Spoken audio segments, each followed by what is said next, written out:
Here say here. Have y'all seen Attorney Taylor here? But listen, if y'all are here, who would be willing for me to sit on a board? Put board. If you would be, if you would not be opposed to me sitting on your board right now, put board. And now take Attorney Taylor to where now if I negotiate a percentage of how much I want on the front end to put some risk in, and then I negotiate and send you a LOI of my intention of what I want within that company to be a board member, most of you guys in the position that you're in now, right? You would say, yeah, board. But if you went and made $10 million this year, you would not be saying board. I'm gonna get into what LOI mean. That's letter of intent, right? It's basically it's not really a legal document, but it's them showing. I mean, it's letting them know that it's serious. I'm gonna get into the execution side in a second, but I want to get through the mindset of like why people buy businesses, why people carve out equity and things like that, right? So now you can see, you guys said, hey, this guy can probably help me, and he can be on my board. Now, if I can be on your board, who is willing to give me 25% of their company to sit on their board? Put 25 in the comments. If I'm willing to sit on your board for 25% of your company, put 25 in the comments. See how things work when you're humble? I guarantee you, if you guys are already doing $5 million this year, you would not say 25, right? Because now you're gonna be like, I'm thinking about what I already made. It's hard to give equity. So now I said that because that person who, or those people who went and made the money, it's almost impossible for me to come in after they making millions and say, hey, you can come back. I'm gonna work with you now. Give me 20%. Even though you helped them grow, even though they paid your fee, some people, right? But now it's almost impossible to go back on the back end and ask for equity because now they're looking at what they actually have to give you. So now I hope y'all are catching these bars the way that I'm trying to give them to you. I'm trying to like open them up slowly, and then because when we get into it, we'll take off, right? So the thing is one of the best ways that you can actually get equity into a business is either become a coach or become something in finances. Because now, and I'm not saying become a financial advisor and things like that. I'm gonna tell you why I was doing things wrong and didn't even know I was doing things wrong, right? I knew that I loved the credit space, right? I was, trying to help people and help people and help people. But then you get in a rat race of trying to make like $100 a month. And then it's like, oh man, and it's crazy regulation and then haters and then just it's crazy. And then people who didn't even pay their bills before, and had bad credit 6 years come and then all of a sudden they want to, go crazy when it ain't fixed in 3 months. It's a bunch of stuff, right? So that becomes a headache, right? But then I'm like, well, what in the world if I can be a coach and I know that I can help the business because I got the resources and I can actually help financially and help them build a credit, help them build business credit to be able to get funded to market the company to get more sales and things like that. Now it's easier to actually help. Also, with help saying, hey, I want to play my part into the M&A space, I realized that, man, what happens if I don't worry about the payment from credit repair, but I can identify 10, 15, 20 people, then we can all get together, create credit clubs or create, inner circles or whatever, and everybody go and actually get their credit to the point where they can get lines of credit to be able to invest with, right? So now a lot of people don't have money. A lot of people don't have $30,000, $50,000 saved, right? But what happens though is now you're doing two things. If you got a DIY side, it's going to take them a little longer, but you're going to see who's going to go through the process a lot. So now I can coach them. They can go through the process. And when I show y'all how, imagine the concept of knowing that the SBA on a 7A loan will back 90% of a business purchase, right? Because most of the time, banks can care less about you. Banks need to know if that company has been run strong. And the reason why less than 2.5% of SBA backed businesses fail is because by the time the SBA do the due diligence on it, that's why they back 90% of it. They're not backing it because of you. You just need to have a certain level of credit, right? But now they're not backing it because of you. They're backing it because they know that it's a strong purchase and that business is actually trending positive. So now if the SBA backs it, the SBA doesn't give you the loan. The bank gives you the loan knowing that the SBA is going to back it. So let's speak numbers. If the bank says, I'm going to loan you $1 million to buy this business, They know that if you default on that business, the SBA is going to back $900,000 off of that, out of that purchase. So now to actually to um, to take zero risk, what starts to happen is if you come up with the 10%, when you come up with the 10%, now that puts it at the 90%, which means that they're going to get their money back regardless because you already risked your 10%. You put your 10% in, they back 90%. So the bank is really not even taking a risk at that point, because now in order to give $1 million, you got to come up with $100,000. And then now we're gonna get 900,000 back. So whatever you do with that business at that point is on you. If it fails or not, the SBA is gonna back it. So now the SBA has a due diligence. And I'm just taking you, but I'll take you through the process. I'm just taking you through the mind of how things got started, right? So then knowing that, you start to think, man, if I can repair credit instead of trying to do all of these tricks and hacks and scams that everybody's doing, what if I just took 10 people? Right? What if I just took 10 people and they got $50,000 lines of credit? And I know that on a 7A, right? Of course, they all need lots of paperwork, but as long as the SBA is not backing over $5 million, right? It's lots and lots and lots of paperwork that you don't have to go back years and years. They literally just go through the last 2 or 3. So now let's look at this. Let's say you're repairing credit. You find 10 people with $500,000, right? I mean, with $50,000. If you get 10 people with $50,000, calculate that. How much is that? So now instead of trying to get $100 a month, I need to identify 10 people that can go get $50,000 lines of credit. And what starts to happen with this, and this is high level, you know, the average person, the average $5 million business, you just ain't gonna be buying them like that. We'll go through how to like identify the ones that you can patch it together to make one, right? But if now you got $500,000, knowing that I got the buying power of a $5 million business, guess what the cool part is? Let's say you put in $50,000, Curtis. Althea put in $50,000. Carl put in 50K. Talia put in 50K. Dr. Regina Turner put it in. I'm saying all y'all government. So when they listen to this playback, they might be hitting y'all up asking, did y'all put in the 50K? But anyway, if all y'all put it in, now that's 500K. If I wanted to buy a $5 million business, did you know that as a coach, if you had 10 people, $50,000 lines of credit, raising 500K, if the SBA will back $4.5 million of a $5 million business, and you have to come up with the 500K, how much money are you out of pocket right now?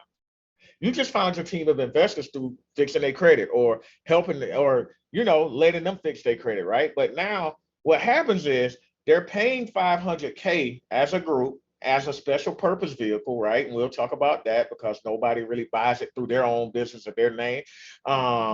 It just depends, right? So, and a special purpose vehicle is literally a vehicle or a tool used to purchase businesses so that, you know, all of the risk isn't really on you as a person, right? So now if I got those people, and I'm gonna cover these terms, but if I got those people that raised 500K, I didn't have to raise anything. I was just the person making sure that they credit on point, right? Now, if we make a $5 million purchase, guess what just happened? We got a $5 million loan to purchase the business. SBA backed it. 500K came from the people for 10% of the equity.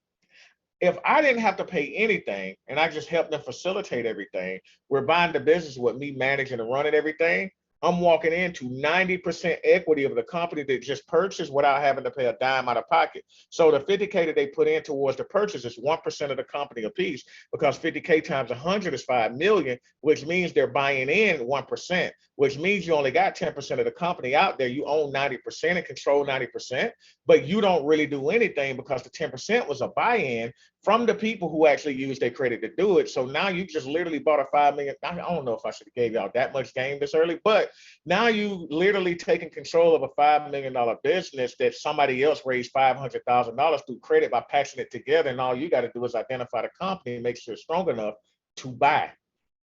And this why now, if you insert and realize that, man, this $5 million business, because now what I'm gonna go over is I'm gonna show you guys how to look at a business to see if it's worth buying, right? So one of the first things that you're gonna do is you're gonna identify what industry that you wanted to tap into. And then you're also going to research what industry has been thriving or the trend of that industry, right? What do y'all think the worst industry or the worst type of company to buy right now? And I want it to be interactive. I want some answers. I don't want y'all standing around because if I don't ask anything, y'all will be sitting here. What is the worst businesses to buy right now? Okay, somebody say anything people based. Oh, trucking definitely. Trucking. Me personally would never buy a trucking company now. Not in this market. It's a worst company. Or that's just okay. Retail. Now, if you can get a hold of a retail company by September, you're gonna make some money before Christmas, right? Uh, Cannabis restaurants, R&B, Airbnb. Okay, retail, travel agency, marketing companies are probably some of the worst companies right now. Um, Car rental. So a lot of things around travel are bad right now. I know that kind of sounds horrible, right? And when I'm saying it, I'm not talking about like short-term rentals and things like that. I'm talking about tourist areas, right? So when you look at all of the people who went and threw their money into like the Miami-based businesses, they were buying that because everybody, when Miami opened after the pandemic, you got to realize it's markets, right? And there's certain markets that people travel in and certain markets that people don't. So what started to happen is normally Miami usually shuts down around June after the spring break. And the rain season usually happens in Miami around literally this time right here, right? All the way up until past October when hurricane season ends, right? So now what starts to happen is after the pandemic, though, and people was outside, Miami opened up around that time. So people got tricked into thinking that, man, this is Miami. So if you in Miami, they say it's raining every day in Miami right now, right? If you in Miami, ain't it's raining all the time right now? Who in here in Miami that's saying, man, it's raining, right? I'm gonna tell you why certain companies aren't the best to buy right now because a couple marketing companies I took over taking a hit, and I didn't even take over the 100% of it, but they taking a hit. But so what started to happen though is people started to reinvest into Miami, thinking that man, we about to take off in June because it's a year-round thing. The good thing about Miami is a lot of people, and this is what I'm gonna tell you guys to watch for. A lot of people bought into Miami in around June. They launched everything it opened up. They started buying and building fast in Miami. June, July, August, September, everybody was outside. The cool thing is Miami is known from September, October, all the way up until spring break. That's high season in Miami. So imagine the world open back up, and then Miami literally comes in where it's supposed to be low season. They open it back up because you couldn't go anywhere else. Everybody's traveling now all throughout Miami, and then it runs right into high season. So you had a whole year of high season in Miami right after the world opened back up. Some of those companies ran the bag up, filed a tax return, and then they said, hey, buy my company. And then some people said, wow, you took this company that was only making 300K in Miami, and you literally made about $3 million because the world just opened back up. You grew this company 10 times. So now when you start talking about multiples, right? The multiples means years of profit or years of revenue, right? And so now when you start talking about multiples, if that company made $3 million, let's say if they profited two and they wanted to sell it or if they just made it 3 million, let's not even go into the profit. Let's say they made $3 million in revenue, right? Or EBITDA. Let's say if it's an EBITDA business, right? Earnings before interest, tax, EBITDA. Earnings before interest, tax, oh Lord, EBITDA, dang, EBITDA, earnings before interest, tax. Why am I getting stuck here on this? I know it's amortization, but why am I? What letter am I missing? Anyway, I can't think of what other letter am I missing? EBI. Oh, the D, guy, depreciation. Okay, Lord, EB. Forget it. I'm thinking about EBT. So earnings before I'm missing the D. Why I keep anyway. So the EBITDA, nobody thinks well, earnings before interest, tax. I got a block. Depreciation and amortization. God dog. So now if you're doing 3 million, right? And then you wanted to sell it at a 3x multiple, Most people will exit at 3 times of what they made, right? And so to the person selling that business, they're buying 3 years of their time back. Hold on one second. Let me cut this arrow.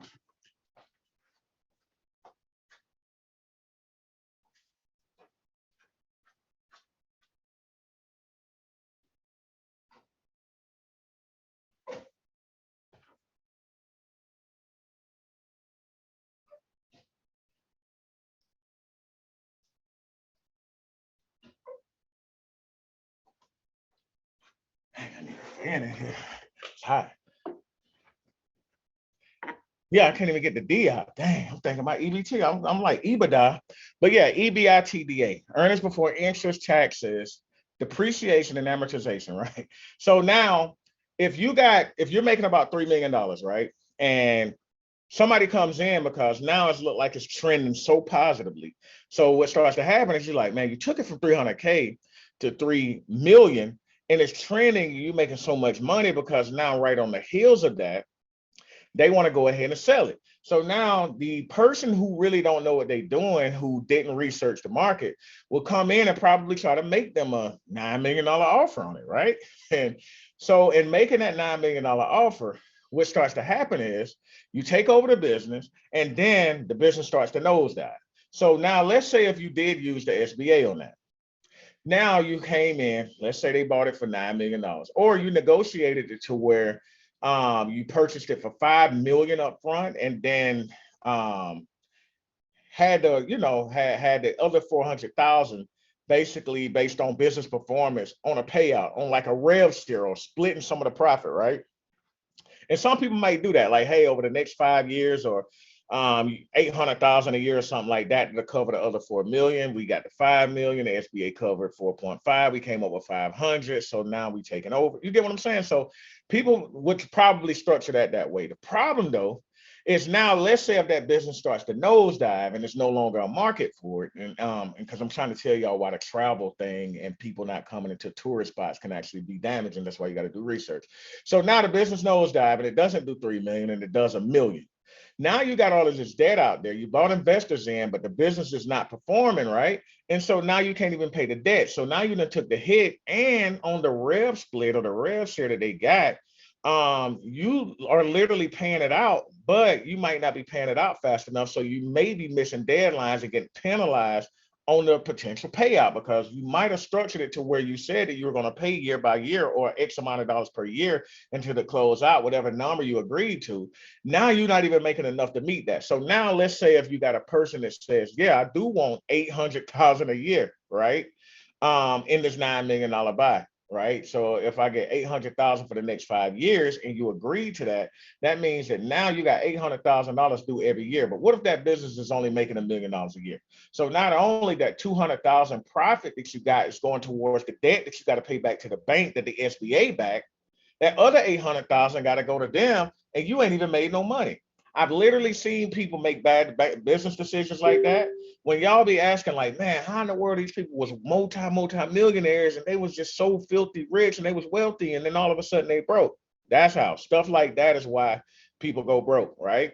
And that would be equivalent to like not having an inspection on the foundation or on the house, and then you buy it and then they didn't do the really good inspection, and then all of a sudden that house you bought for $3 million ain't even worth 1 million after they after everything goes wrong on it, right? And then now you're like, man, I didn't even know the neighborhood was gonna take a dive like that. Not really like that now with this market, but just to put you in that mindset, right? So now that's what's happening in a lot of businesses. That's why you got to do thorough research before actually trying to purchase one in the negotiation side. So let me do something right quick.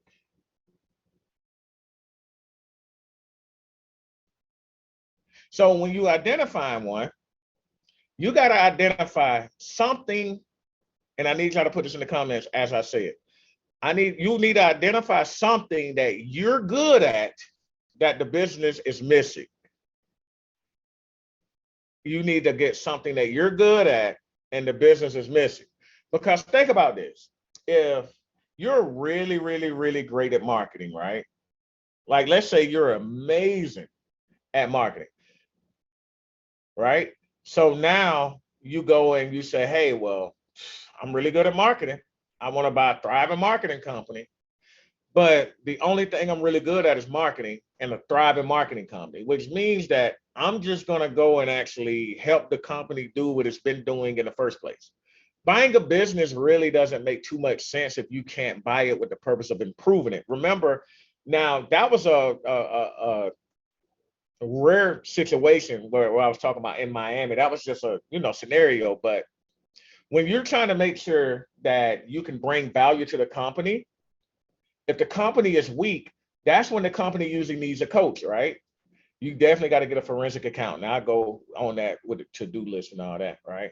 And a really great attorney, because now I'm about to have Attorney Taylor doing all my stuff, everything, right? But get you an attorney that knows, about M&A stuff too, right? But let's say if I'm really good with automations and tech, and I got a company that sucks in tech, that the tech and the lack of tech is literally holding them back. And now I know that if I add tech, build a mailing list, build something that they can build relationships with the clients that's already coming in there to help it grow, build referral programs, all kind of stuff out around it. I know that I can potentially grow that company because it's easy to identify that I'm missing it. And then you might have one company, and this is why it's important too. You might have one company that literally just has a C-level, a C-suite. Do you guys know what a C-suite is? What's a C-suite? Can somebody put it in the chat? That's good. We got some no's. Okay, so somebody gonna learn something tonight. CEO, COO, CMO, CTO, Chief Officer. Whatever that letter is in the middle is what they do. The CEO, execute, that's the visionary, right? COO, operations. CMO, Chief Marketing Officer, right? So now 99% of companies got C levels, right? You literally can go and get a piece of paper from the Department of the Secretary of State. Yeah, y'all definitely knew what it is, right? That's why they call it C, right? Now they're the chiefs. C for chief, chief blank officer. The M for marketer, I information, or just depending on what it is. Whatever it is in the middle is C blank O, right?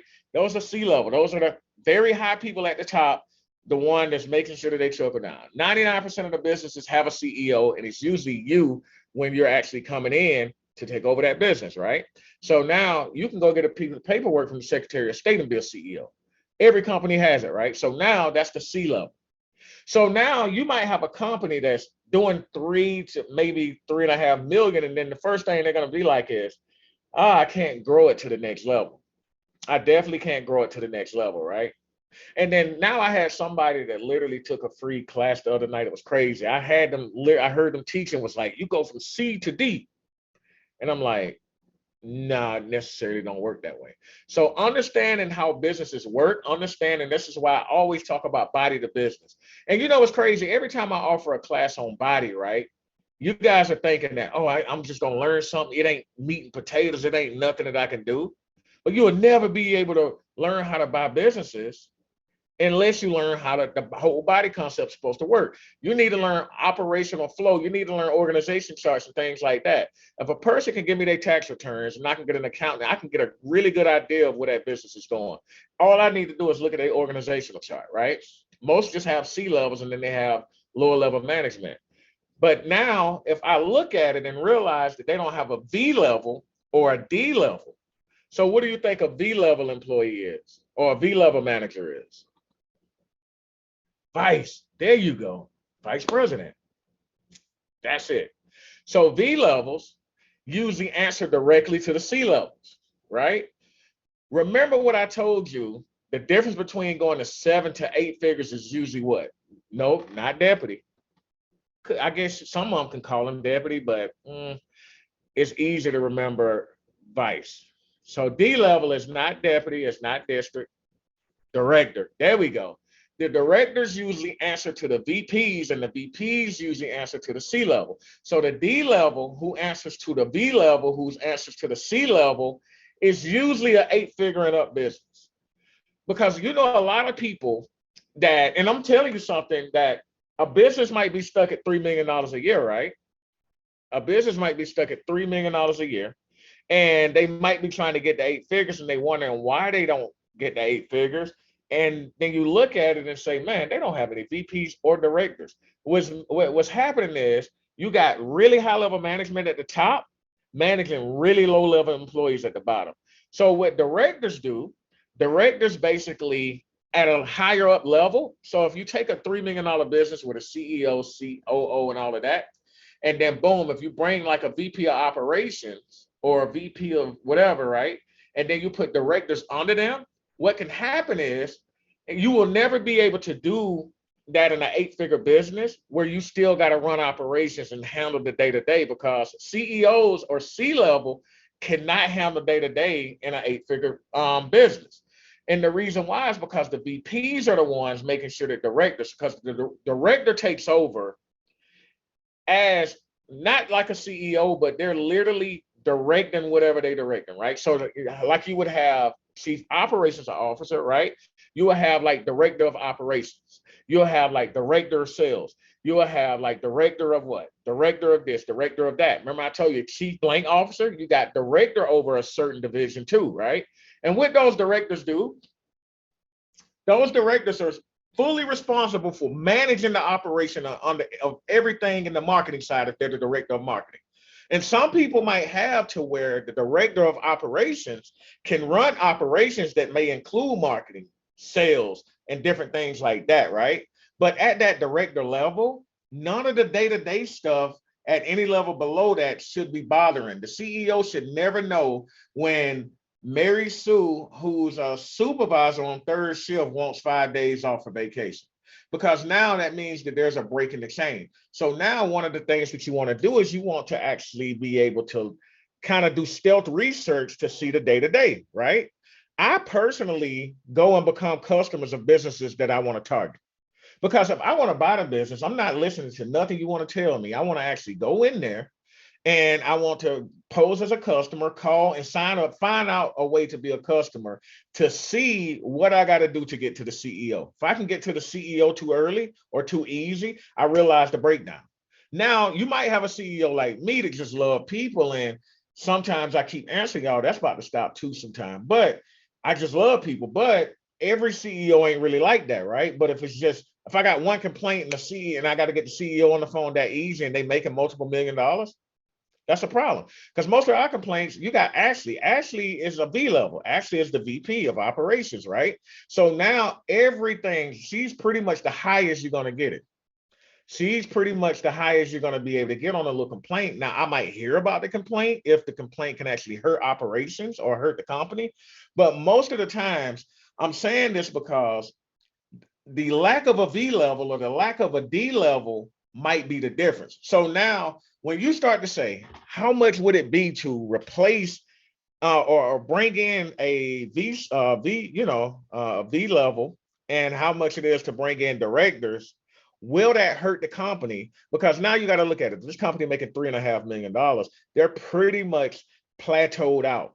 Everybody's maximized, right? So now what starts to happen is you start to look at different things to where you can say, if I add a director to take over here, I can move my CEO up, right? And that CEO is my jockey. That's the person that if I bought the business from and kept on for 2 years or kept on for a year, they're going to operate at that CEO until I can bring somebody up from a director, because I want to insert at least my director in to where they can go up into a VP and then go up into a COO and then maybe CEO. But by the time that person actually leaves the business, because now I just inserted my operations in, I went from low level to high level real quick. You see how I went from 0 to 100 real quick? We're talking concept though, right? So now what would happen there is I know by the time that my director gets up into a CEO level, this business should be from 3 million to 10 million a year. But guess what? If I bought the $3 million business at 9 million, and if I can get it to, and it might not, I'm throwing high numbers out here. It don't jump from 3 million to 10 million like that. It might be 5-6 years for you can do that, right? But I'm just talking concept. So now I know that if I insert that, as long as they can get paid and I can keep growing this, I want to grow it to the point over 4 or 5 years.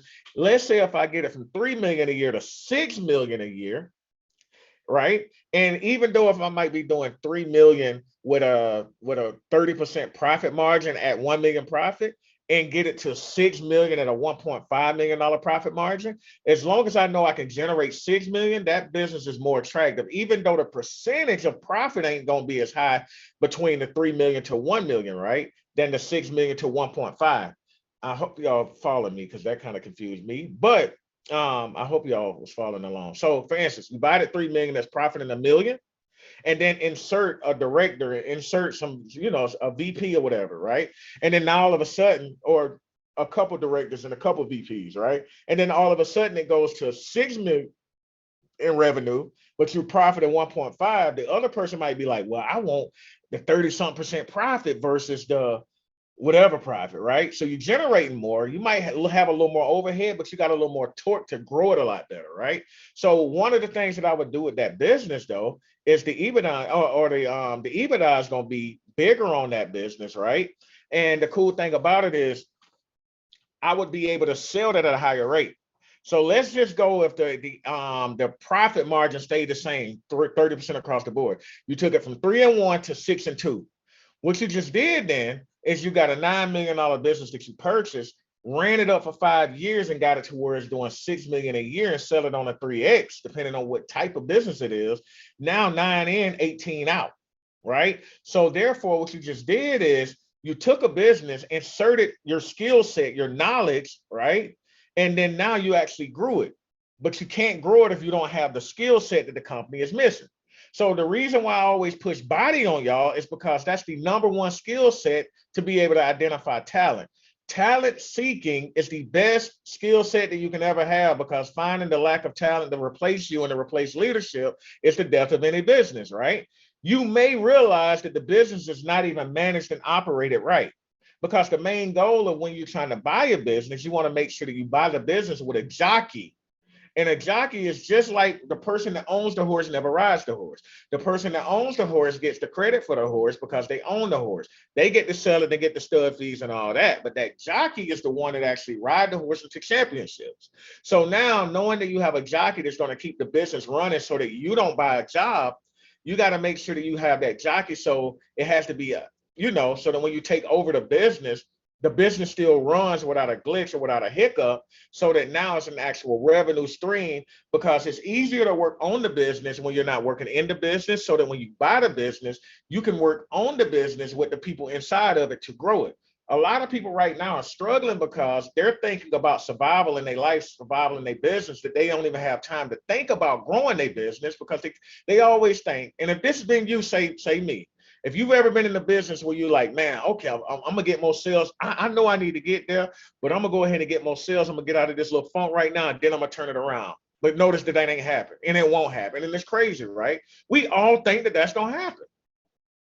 We literally think that, man, okay, eventually it's gonna come, but then something always brings us back, right? Eventually it's gonna come. I'm gonna grind. I'm gonna go real hard this time, and then it never comes. And then you're like, all right, tomorrow I'm gonna really get it. I'm gonna really get it. I'm gonna really get it. And it never comes. So the reason why that is because you're working on it. I mean, you're working in it, and it's hard to work on it because you can't see it when you're in survival mode. So the same thing is with a business that you want to buy, right? So that goes back to how to identify the companies, right? Now, the whole thing, it'll take weeks to get through everything of exactly how to structure the LOI, the letter of intent, how to, what to get the forensic accountant to look at, what to get over to Attorney Taylor to draft the LOI, how all that look, right? That'll take a while, but I want you guys to understand the whole concept, because you guys, by the time you get off here tonight, hopefully by within the next week, you'll literally be able to know what kind of business you've identified to buy. Because one of the things we're going to do in the inner circle is, as the inner circle as a whole, we're literally going to collectively get together and buy a business. It's not going to happen. It's not going to happen on my watch. We're literally going to get together in the inner circle and buy a business, and we're going to document the whole thing, right? We're going to be buying grocery stores. So instead of making offers and like, all right, hey, who want to join this? No, who want to buy into the grocery store? Who want to buy into the restaurant? Who want to buy in? These are businesses that we identify. Hey, here's a government contract that's up for bid. We don't own the business that can actually operate that government contract. Let's go buy it. You get what I'm saying? That's where we're going with it, right? But if the people don't have the right mindset, we ain't going nowhere. So now, when you identify the ones, one of the things, I said all that to say, Find out what your skill set is right now, what you're really good at right now. And those are the businesses that are weak there, you need to add, or you need to start targeting right there. Because now I know that if I help the person go from 300,000 in a year to $1 million in a year and didn't get anything, I know I can do another business like that. So now the thing is the reason why I was able to help that company is that company had influence behind social media, but no systems behind. They didn't know how to build. They only knew how to build. They didn't know how to organize, document, then delegate to anybody. Because now, if they can delegate it and get it over, the profit margin might not be as high, but you're free to go and work on other stuff, right? So now your whole goal is your job is your paid internship. It's definitely your paid internship. But I got a buddy who literally was working at a company, right? It was a document for the ones that was anybody here in that business mind mastermind that we did in Miami? Was anybody here that was in that business buying mastermind in Miami? Please, somebody say me. I know L was here. Of course, I knew you was gonna say, dang, y'all missed out. Okay, Victor, yep. Who else? Yep, Shavar, yep. So you remember we was talking about the guy, Ace, right? Who was working at a business. So imagine, wouldn't it be a big flex to be working at a business, right? Knowing that you can patch people with good credit together and then actually buy the business.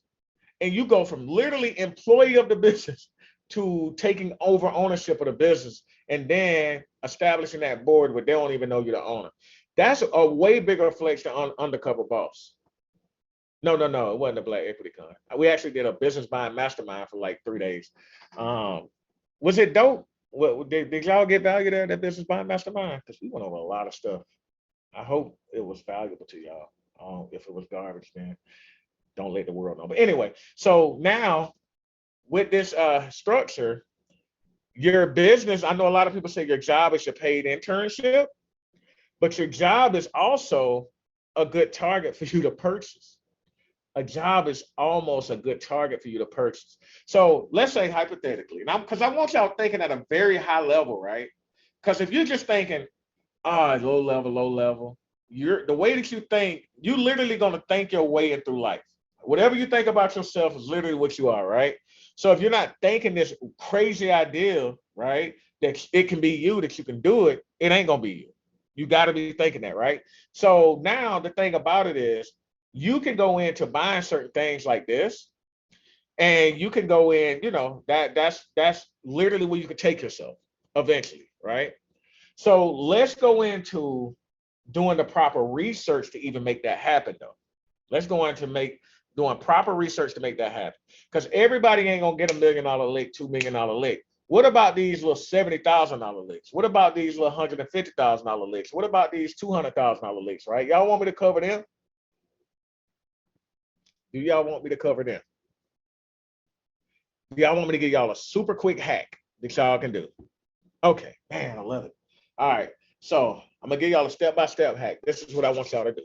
I want y'all to go to a site and get let me see how much it is a month. How much it is a month? Let me see.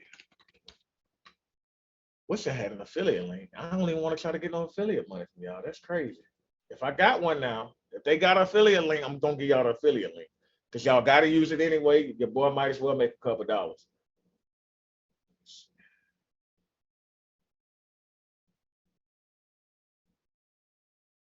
Okay, I gotta log out.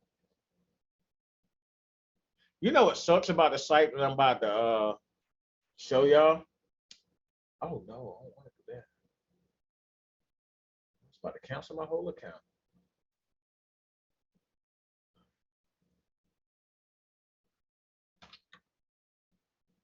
Christ.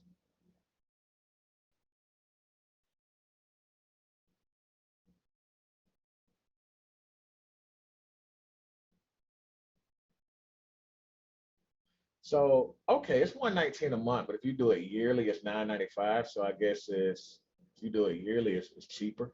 Let me log in though. But my buddy owns it, so I don't pay for it no more. I got it for a lifetime.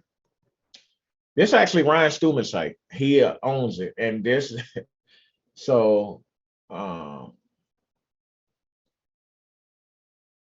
and I'm gonna show you some crazy stuff. that, if I can get it together.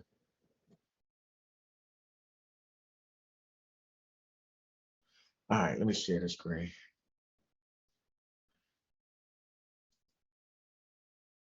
Okay, I do got an affiliate link. Yeah, I got the affiliate link. Oh, and they pay me 40%.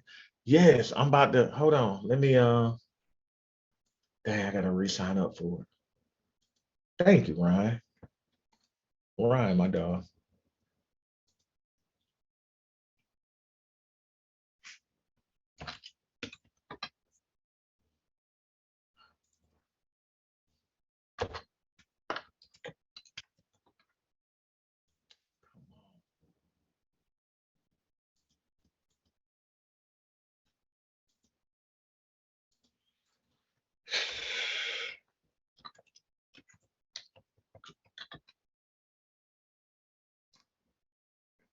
Oh, there we go. My God. No, I'm talking about. Okay, confirm. I just got to get my stuff together. Now, where my link at now?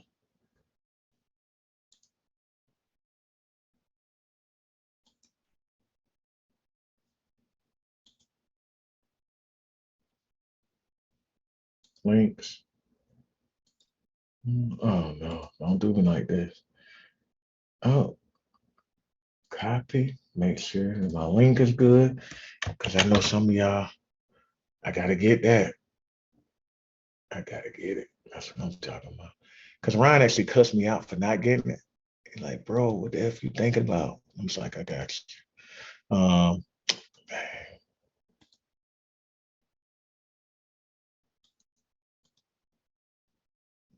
Why is it? It freeze up.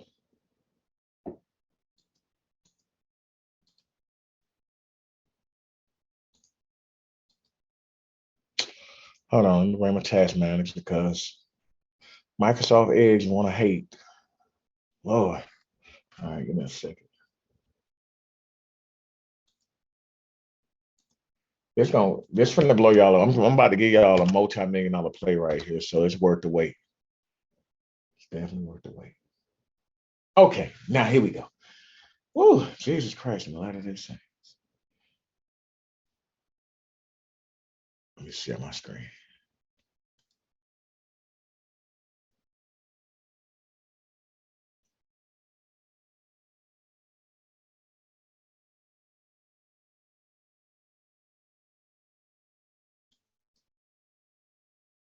All right, Prince.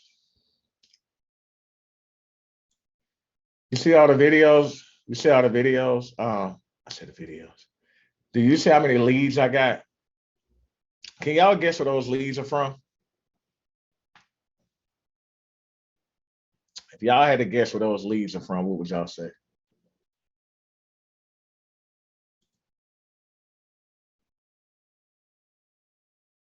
No, definitely not the free high. Definitely not credit. Kind of credit, I guess. I don't know. This gonna blow y'all away too. Not kind of coaching. No podcast, no Facebook. All right, let me tell y'all. I can't hold it no longer. Right. So what happened is a site called Phone Sites, right? And in Phone Sites, I can go and create a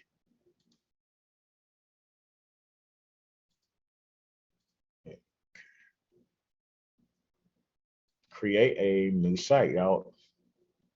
All right. So blank website, name of your website, um, funding.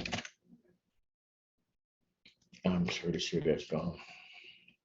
Texas. Funding TX. So phone sites is where you can build a 5-minute landing page very fast, right? So design, I can hit plus, I can do headline right there, and I can do sub headline. Oh, my bad. So my headline, and then I got plus below it. Now I got a sub headline, right? Sub headline says get funded in your business today. Say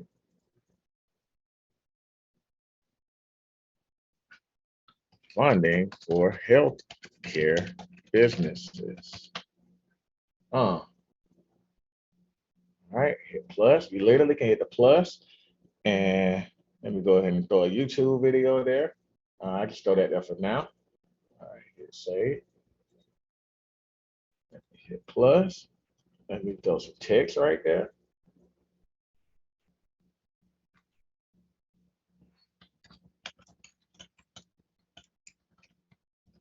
Did you know that most healthcare businesses take 3 to 4 years to start making profit? We understand.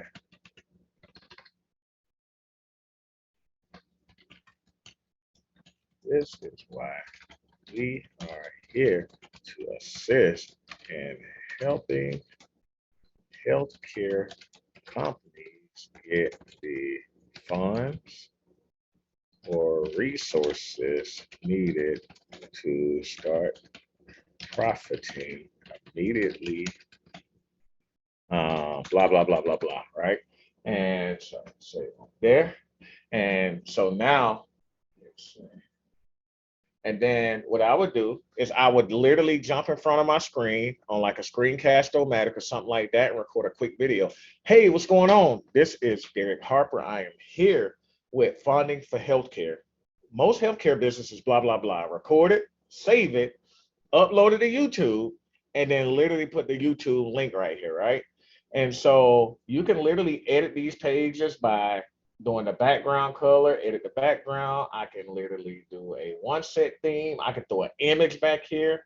You're about to see it come together in a second. Let me make my background black though. Now let me make it red. Let me make it just a color that's gonna stand out for now. I can always change it to something else, right?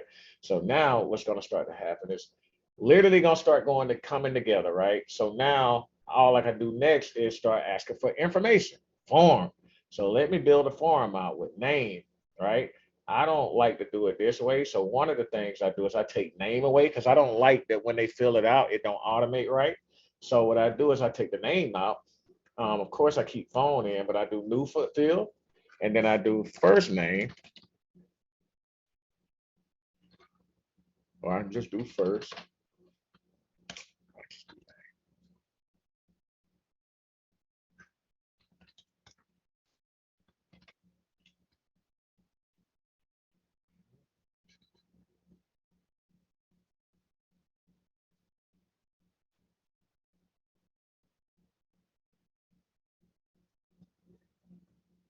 Last.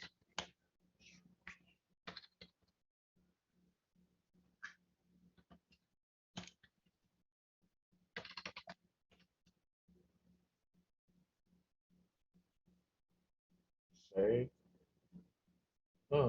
And now I can do that form. My ADX, what is it called? OCD is about to kick in. I ain't worried about the grammar. I'm just trying to show you how to put them together. And then you can literally mirror the pages quick. I'm just trying to show you how to build from scratch. And then you see, when you see what I'm doing with it, you're gonna be like, oh my God, because now what I'm gonna do is I'm gonna add another form here. Or I'm gonna just edit this form, I forgot. So you can't edit it and put all of them on. So they got unlimited new fields. So now, what do you need the funding for?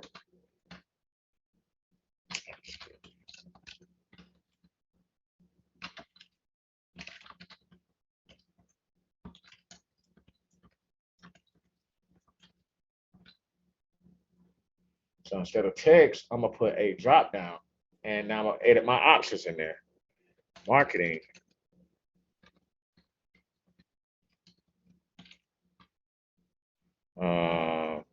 Personnel. Equipment.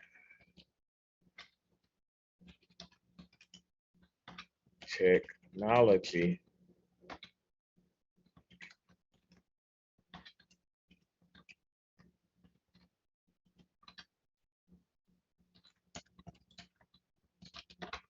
All right, so now let's save.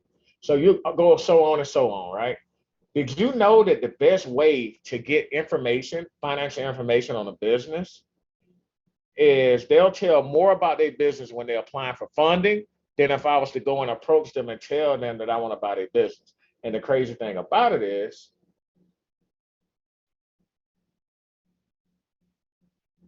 it's supposed to be, okay, that's weird. They used to have a read only for.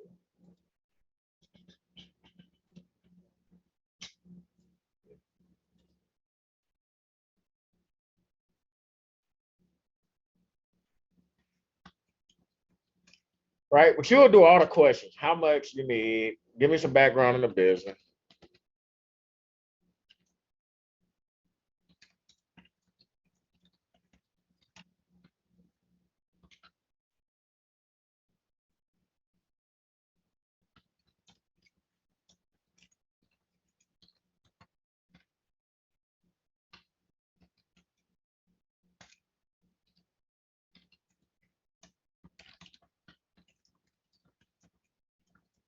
If you only know how much game I was giving y'all, I promise you it's crazy.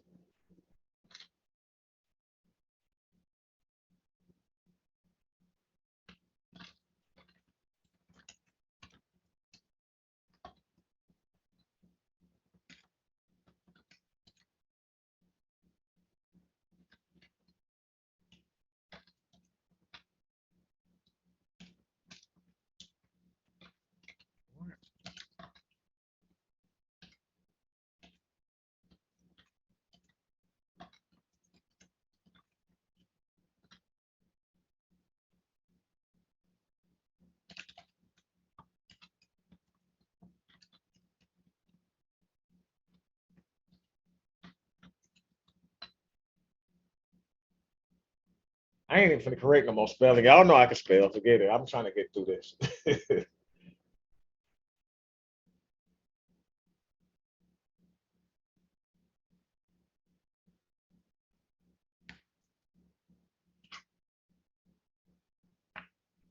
All right, let me just say it. So now what'll happen is if I go into these forms, it'll have the drop downs. I guess I gotta save it. And if I viewed it, boom, here go to business. It's up real quick. It's a landing page. How long have you been? Tell us what you will do with the money. I will buy some crack. Just joking, y'all. How long have you been in business? 1 to 3 years. Annual gross. Uh, okay, now let me go back and edit that.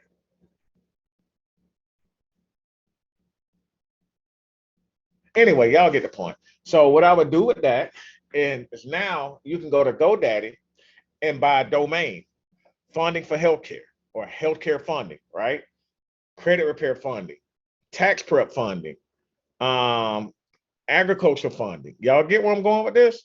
Marketing funding, all of those different domains, right? And what starts to happen though is once you do that, oh, here go the affiliate link. So right here, that's my affiliate link. Please get an account, right? Don't go and try to sign up. It's taking $100 a month. So this is helpful showing me how to use it. No, if y'all get phone sites, I'm gonna do a phone sites class with y'all. If y'all, I love phone sites. With y'all, we'll be setting them up together, right?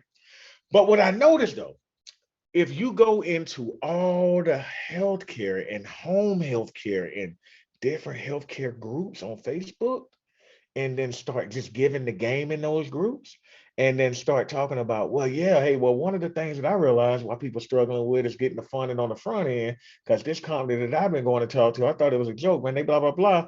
And then boom, now when you share it to them because you done built a relationship in that group, they're going to apply for freaking funding. That's the best way to see if they're in financial trouble. So now when I actually get them on the phone, instead of offering the $250,000 for marketing or coaching and things like that that they need from automation, that's my leverage point. I can literally use that as leverage to say, hey, you really don't need funding right now because you don't want to put your whole business at risk, blah, blah, blah. And you can put a question in there. If you do not get the funding, what's going to happen? And they're going to be like, well, I'll probably go out of business. You literally got everything that you need about them. Did you know that if you go to where all these business buying gurus, I'm giving out millions of dollars a game now, all these business buying gurus just going to tell you, go to biz, buy, sell, find a broker. The broker already took this $1 million business, and the person who's selling it really don't know what it's worth. The broker going to carve out LOI to try to get as much as they can out of the deal. Why in the world, when you can cut the middleman out, if you actually position yourself as a fund, you notice that the wording in there so that you're not mispositioning and actually get sued or get a lawsuit. That's why we're here to assist in helping companies get the funds or resources. So I necessarily can give them the funds. So I'm not posing wrong. I can give them the funds to buy equity because I don't have to get the funds myself because I got a whole inner circle of people to say, yeah, we want to buy that business. Because now, guess what? The people offering $100 credit repair who their company about to go out of business, they're going to let it go out of business, just fix their stuff for free. And then say, hey, I'm going to fix it because I want to help my investors get ready. So if you can create as many buyers as possible, right, to be able to fund companies going out of business. So now that when you get the CEO on the phone to give them background on how you can assist them, they're going to give you the information that used to get screened by the broker, and they're going to be wide open and vulnerable. Of course, you're not going to take advantage of them, but business is business, right? You're going to try to make the best deal for you. If I can get you X amount of dollars in funding, how much is that worth to you? And that's when you can start positioning and carving out the equity. But remember, I ain't got there yet, right? So this is now after you identify the industry, this is part two. You've seen how to conduct the proper research. That's proper research. Proper research is I'm posing as an assistant company like funding or resources in that industry. I'm attacking those Facebook groups, right? I'm attacking those LinkedIn groups, and I'm getting relationships in those groups so that they can trust the company that I'm using for funding or resource help. And that's how you get 46,000 leads of people who literally trying to get money from their company. That's crazy. They're trying to get money for their company. They know that if they don't get the money, the company is going out of business. You've identified a company that you can help grow. You're going to get a bunch of applications from people who not ready. Your job on the front end is to go through as many as you can until you find one that's actually worth getting to the point where you want to send an LOI. It's easier to send an LOI, right, to a company that you know way more about than dealing with a broker and then telling basing it on what they're saying on like a biz buy sell site, right? So you want to make sure that you can literally mirror this page, right? And do the same thing, funding for healthcare businesses, turn the background blue, and then go funding for credit repair businesses, turn it green on a. So what I like about phone sites is you can build unlimited sites. And then when they fill out this form, you could go to Zapier in your CRM. It's like Active Campaign or Go High Level, right? You can use Zapier to where I'm gonna show y'all. That's why I'm gonna show y'all how to build a webhook here, to where everybody who's filling the form, they'll go into a list with all of their information, so that now you will literally have a list inside your CRM of people with their information that you can start reaching out to. Or that email that they send, you can literally automate how the company, the video that I actually can create can help them, right? By providing the resources, blah, blah, blah, to get them to get the CEO information to be able to set up a call. And so now the ones who are serious about getting the money are also serious about their business. The ones who are just being nosy, they will never fill out the form to be reached out to, right? Because I want to people who are going to be reached out to because they'll give me the information that I need. And therefore, it's easier to get on the phone with that CEO to see exactly what they need. And then therefore, it's a lot easier, right? Because the questions that you're asking, you're positioning yourself, and you can say, well, I'm partnering with such and such companies from blah, blah, blah. And we also assist with either funding or providing that resource. Our job is to make sure that you get the resources you need. How much equity are you willing to give up? Because now it looks like if you don't get the whole 250K, you're giving up 100% of the equity because the business is going out. Would you be willing to give up 30% of your equity in the company in perpetuity if I can not only provide you with a $50,000 payout to actually get that marketing, but provide the marketing team, a VA team to handle the back end, and then therefore we can get 25% of the equity of the company? Believe it or not, it's a lot easier once you get them on the phone to talk like that. You're just talking and you're going to say, hey, I can partner you with somebody. So I'm going to partner you with a company or a friend that might be interested. I know I got a lot of relationships. I'm in groups. We might be interested in offering that to you. So would you be okay with us preparing an LOI to send you? And then most of them are going to be like, yeah, I need an LOI. blah, blah, blah to see. The LOI says that I'm serious. That's my letter of intent to be able to say, I'm making an offer. Now, you don't have to, when you say the numbers in the LOI, that doesn't necessarily mean that's what you're going to negotiate. That just gives them a ballpark that you're serious and what you're looking at and what you're looking to get, right? And so now once they go ahead and get that LOI, now you can set the the meeting up and start negotiate. Once you get the terms together, guess what you guys got that nobody else got? Did y'all know that Attorney Taylor is one of the best? She's the best at pretty much a lot of stuff. Did you know that Attorney Taylor knows how to acquire businesses as an attorney? Y'all, finding access to a trustworthy attorney that can help you buy a business is literally what's stopping people from buying businesses. They don't even have Attorney Taylor. That's crazy. Y'all got y'all. So when I'm talking about like y'all in the inner circle, right? If nobody tell y'all, y'all wouldn't really know the people that y'all got access to. It's crazy that all you got to do is negotiate and then boom, get access. So now what if I'm talking to this guy? What ain't him? That's just a video that's up there. I start thinking that I'm talking to him for real, right? So now, like, let's think through this. I'm talking to somebody, and I realize that he just got a C-suite. I'm realizing the money ain't coming in. He don't have a BP. He don't have this. He don't have that. And what I like about L too is because we can insert L on the front end of a lot of those businesses instead of coaching to manage operations, run the whole thing, and we got equity, and she getting her splits, and everybody gets to eat that way. So the crazy thing about it is now I would know how to negotiate, what kind of equity, where L can insert, where Chanel can insert, and these are the things. We haven't even started certain L and Chanel yet, but we got so many. Well, we actually got some on the table that we got to close out. I think we got like 3 deals right now with some inner circle people that we partnering with for the take, help get to the next level as well, right? But for instance, though, on this though, you're literally gonna be able to pick and choose.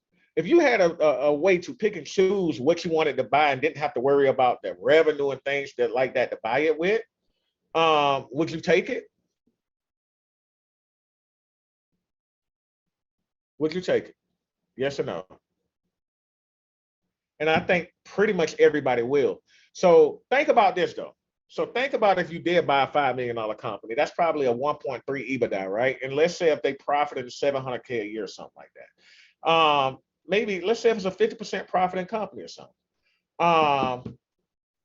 And let's say, they're doing $1.5 million or $1.6 million or something, you buy it for 5.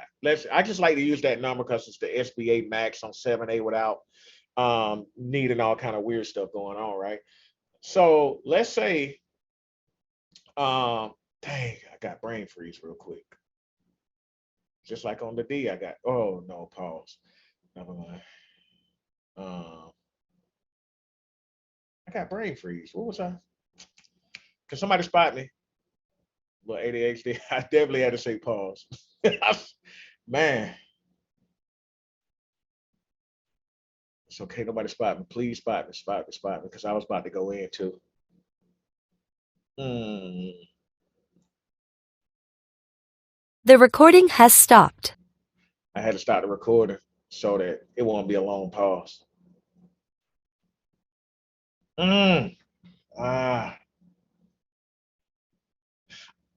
Okay. There we go.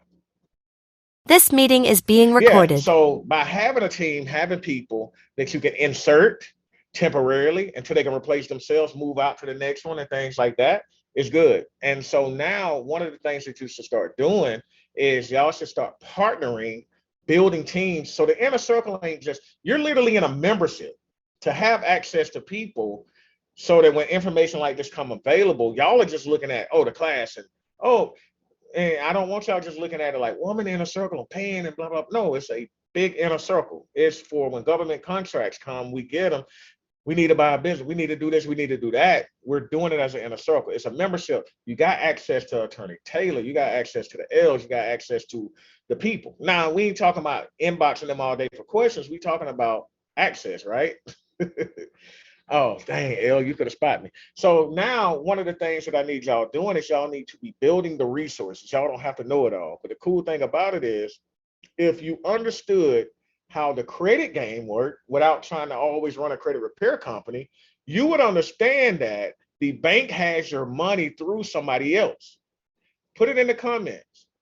The bank has my money through somebody else. We always be thinking about, we can't do it because we ain't got the money. Somebody got the credit.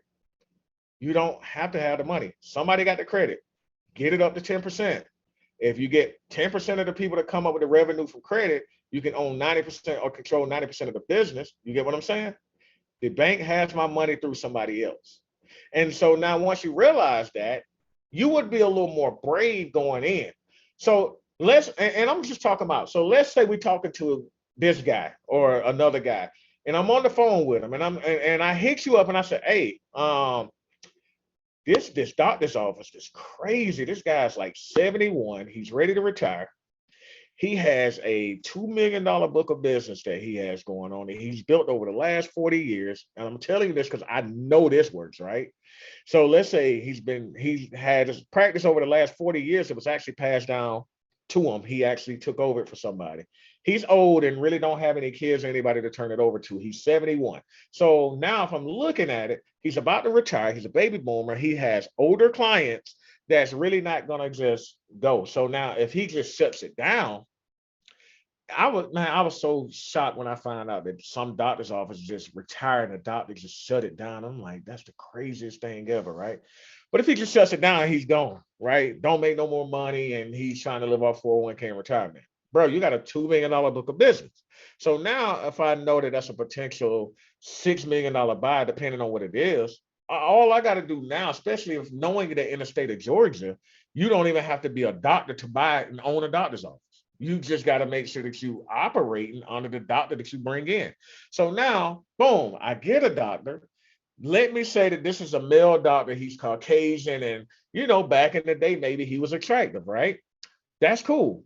So now if I find another Caucasian doctor who's in his mid 40s, mid 30s that don't have a practice, maybe he's attractive to the eye for some people, right? I would know that, okay, the risk that I would take if I said, he's a Caucasian that's been serving. And you got to think about all of this with business. This ain't to be political and say, oh, you can't say that. Yes, you can, right?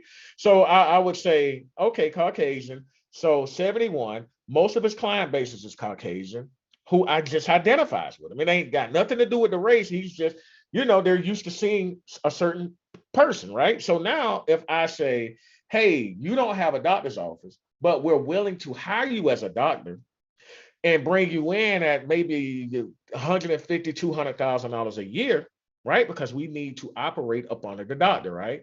So now we bring you in at $200,000 a year. What can happen is, let's say he got the $2 million book of business. Now, when that new doctor comes in, it's basically looking like a younger version of him. You just want to make sure that the book of business that you're buying isn't a book of business that will be like, hell no, I don't trust the new guy. So now what you would do is you would say, $6 million buy, right? So the way that you can do that is say, hey, this is what I'm going to do. You got 2 million, you're profiting, blah, blah, blah. You're bringing home 700,000 a year, blah, blah, blah. I need to cut into this 700,000, right? Because I know that if I'm giving this new guy 200,000 to save the book of business, now I got 500 going to him. That's still that 7 if I don't lose anybody. The new guy is going to also attract new, younger people, right? That's next generation down from their grannies and things like that, right? So a lot of doctors struggling financially. A lot of, and I ain't even got into how you add the VAs answering their phones and all that, because we're gonna cut the bottom line. I'm just talking about negotiation side. So now the way that I would negotiate that deal is, all right, look, you're 71, you get in your retirement, you got plenty of money saved. The problem is, you want to go ahead and enjoy your life on a beach somewhere. You should be drinking pina colada, blah, blah, blah. So what we're going to do is we're going to offer you on a buyout, maybe 1.5, right? So at closing, you get 1.5, but we'll negotiate the other 4.5 over the next 9 years. So now the good thing is, by the time until you're 80, imagine being on a beach right now, getting $500,000 a year for never having to come into the office. Now it's my job to be able to add revenue to it, or we can extend those numbers out to make it make more sense. Let's say even if we go out and say, well, we just know that we could probably go as low as five, I mean, as much as five. But what if I wanted to do 300K a year and then just do like revenue share? Like, hey, you got the 300K a year plus performance bonus. You could do a lot of different stuff. But the way that I would structure that deal is say, now I know I need to raise $1.5 million, right? So now what would happen is at closing, if I need 1.5 to purchase that business, knowing that even if I don't want to go the SBA route, you can still go, because guess what? That 1.5 out of the 6 million is literally 25% of the business. Now, this is where you're in a circle and relationships. All the people y'all hated on and cussed out on social media that you could have been building relationships, building their credit up. Now, 25K here. Now you fundraise, and now you got people who made money in the pandemic, coaches and friends and the Brandons and Kens and all of them that can come up with the 1.5. And then now when they come up with the 1.5, you just bought a company that you control and 75% of the equity on. You're giving 25% of, you didn't pay any dime out of pocket. You negotiated and brought the new doctor in, and now that business is running. Now all you got to do is start reducing overhead. Now, all of the front desk people and the people who are not generating revenue, 9 times out of 10, they might have some young people there, but they might have some older people that's getting ready to go. As the older people are getting ready to retire out, I'm going to literally bring VAs in to handle appointments. I'm going to build client portals out directly through Go High Level, right? I'm going to go to 123 Form Builder and get my forms HIPAA compliant, embed them in the Go High Level to make sure that now they used to have an old way of doing business because he's 71. Now, when you get an appointment, you're getting an email to go ahead and fill your forms out and all your stuff so that when you go in, you can already talk to the VA who can affirm your appointment. Now, when you go in, you're just seeing the doctors and it's running, and I done reduce overhead. I got a portal that they can actually log into to make their payments to the doctor, because now they used to have to come in and pay because they were older. So what you just did is you negotiated a deal to buy a doctor's office with no money out of pocket, control 75% of the equity in the company, and now you can grow it by reducing the bottom line, adding technology, put doctors on call. You can do a lot of different things. But the vision that I got, and I'm saying this because we did it, but the vision that I got is, now let's create a PlushCare app. Let's create an app to where people can actually talk to doctors online, face to face, just like the interactive app. Where now they're talking live with a doctor face to face on appointment. Now, instead of this doctor being open, we can plug them in on a monthly subscription to all the doctors in the area being on call when they ain't doing nothing, taking calls up to midnight.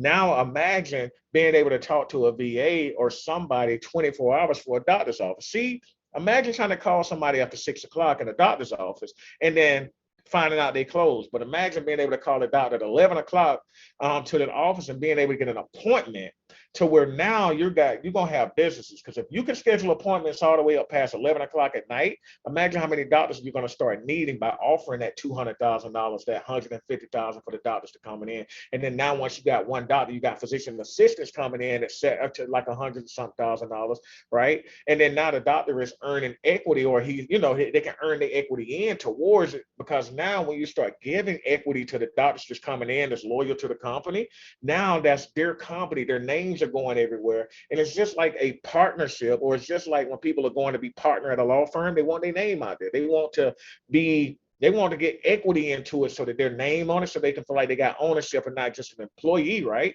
So when that starts to happen, I know that if I'm going to grow it that way, I just literally had an idea to grow a company that was doing $2 million a book of business to grow it to $6 million.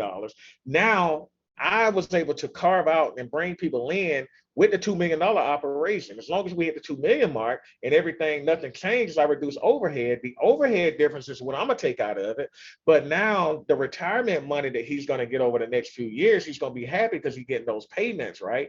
Anything extra is the difference. So now it might have been a $6 million buy, but if you can actually grow it like that over a 5-year span to where it's actually doing maybe $5 million a year, and if you do the same thing, you just bought it at 6, no money out of pocket, and then literally had it to where even people who invested in, you can buy them out. But then imagine selling it at 15, 5 years, 6 years, 7 years down the road.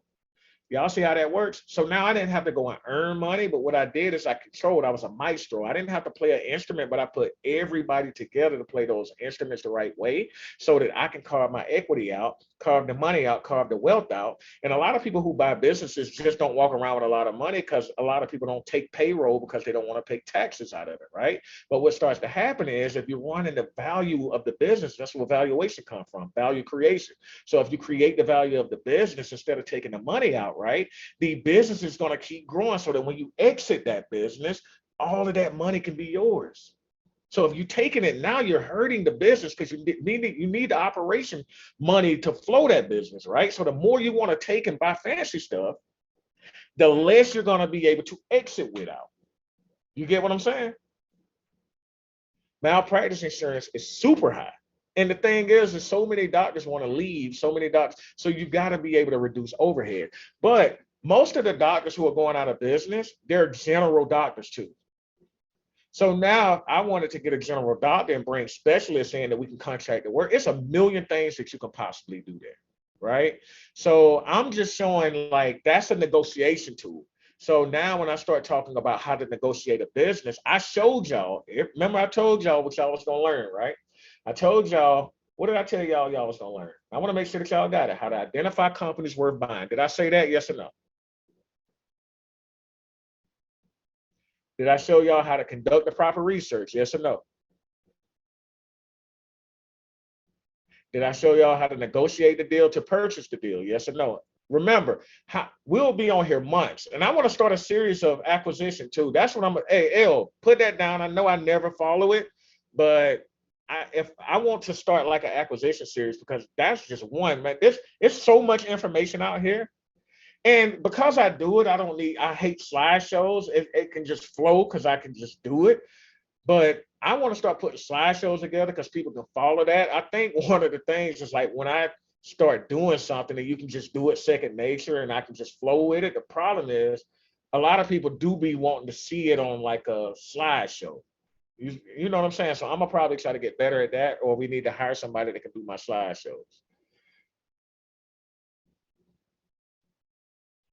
So that's how you position the business to sell it. So the whole goal is to buy a business and negotiate, but you cannot negotiate if you don't have anything signed. So if I haven't, so what I would do is if I put a job requirement out for a doctor to take over a doctor's office, they got to sign an NDA.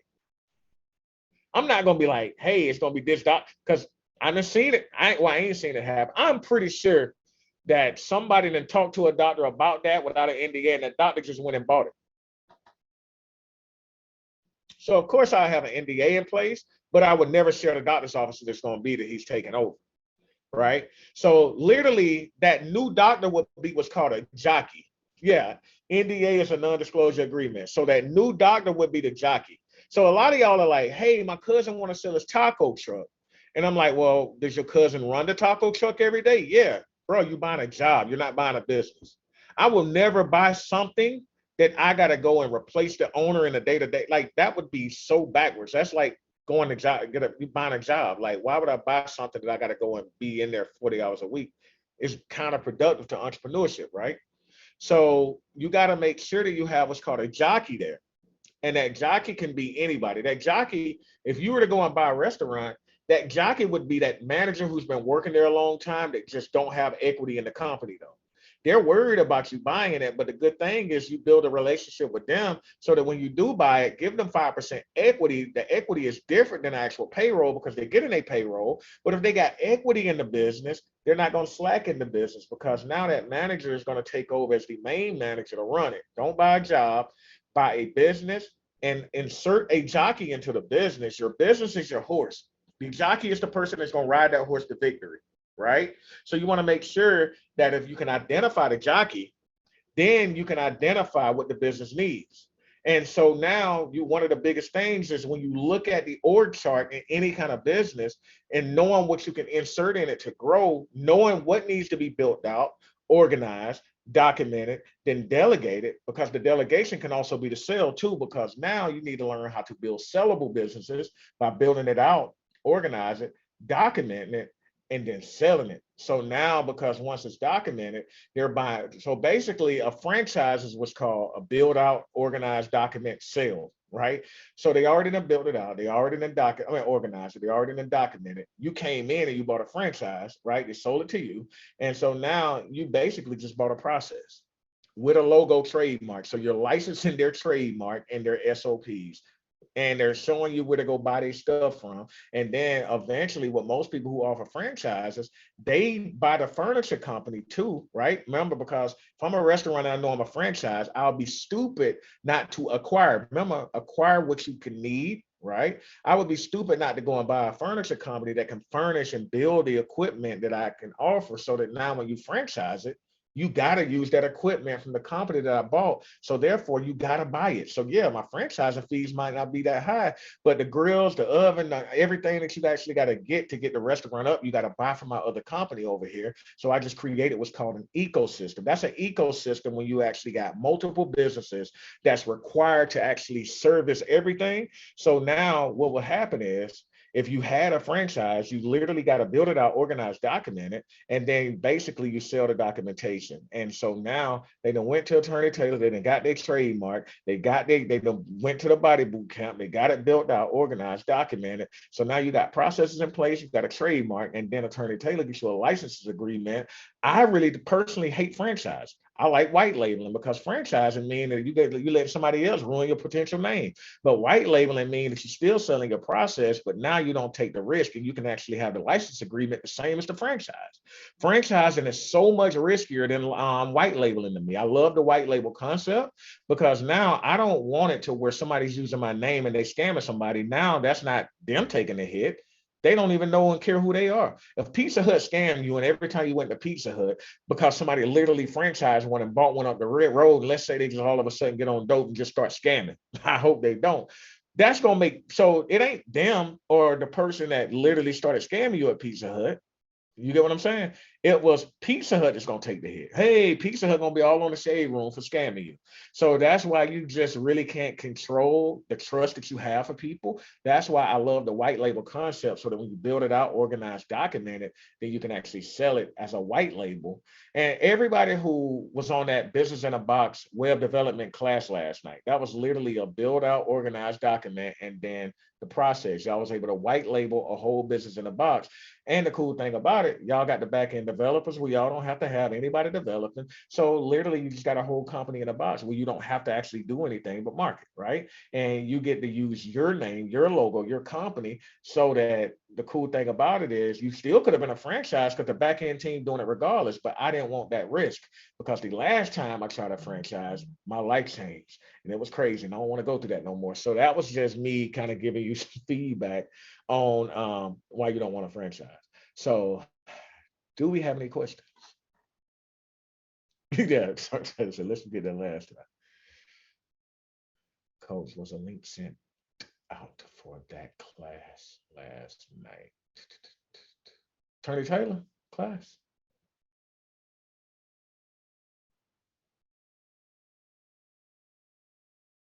Yeah, it should have been.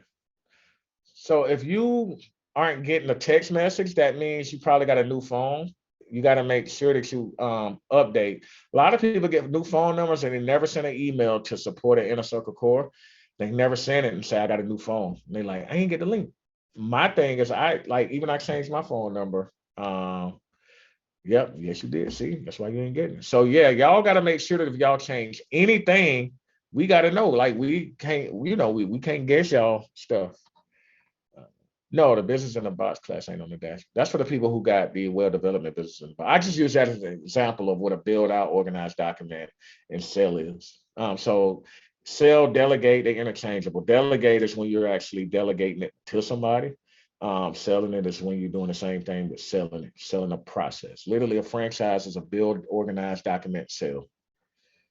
So questions. Q&A we got. Okay. Can you speak how you would negotiate a joint venture with a construction company? I'm proposing to be 51% owner on an affiliate LLC so that it will be classified as woman-owned business and go hard at the government contract and projects. All right. So can you speak on how I would negotiate a joint venture with a construction company. I'm proposing to be a 51% owner on an affiliate LLC. So you won't be 51% owner on the construction company. So can you clarify if you will be a 51% owner on a construction company or the affiliate company that they're going to try to use? So that affiliate company could be considered to them as what I was talking about as like a SPV or a SPAC. And it could be a SPAC is special purpose acquisition company. Same thing as a special purpose vehicle, right? SPV. So what they do is look at that as kind of like a burner phone, right? They would they throw up these affiliate companies. I've actually got approached by this. I'm glad. It wasn't a construction company. It was an investment group, and they wanted me to come in as owner or 51% owner to be able to get a deal, right? And what it is I got the veteran preference as a veteran, and I'm minority, right? And I get VA, so disabled vet. I need to get my 100%, but disabled vet and the African American. So therefore, I would have been the minority. So they would have used that company and gave me 51% ownership. But what would have happened with it is it came with a contingency that 98% of the revenue is controlled, or 98% of the job is fulfilled by the main company that I'm not on the board of. So in other words, it's like, let me buy your status to get the contract, and I can still control the revenue in the contract. But yeah, you got 51%, they was offering me 51% of the affiliate company or the special purpose company, right? But that's literally the burner company they was going to use to be able to get the contract. And then they was going to come in and sub under that contract for like 90 something percent. It just didn't look good to me. But that's being that it's a construction, that's something that, as a coach, I'm just telling you to kind of be careful there, because that might not be legit if that's their intention. Now, the upside is your leverage is they're the ones in the wrong. So if they do try to screw you over, you can kind of blow the whistle. But you got to ask yourself the question of, do you want to get involved with your name on a contract intentionally knowing that it's an affiliate contract?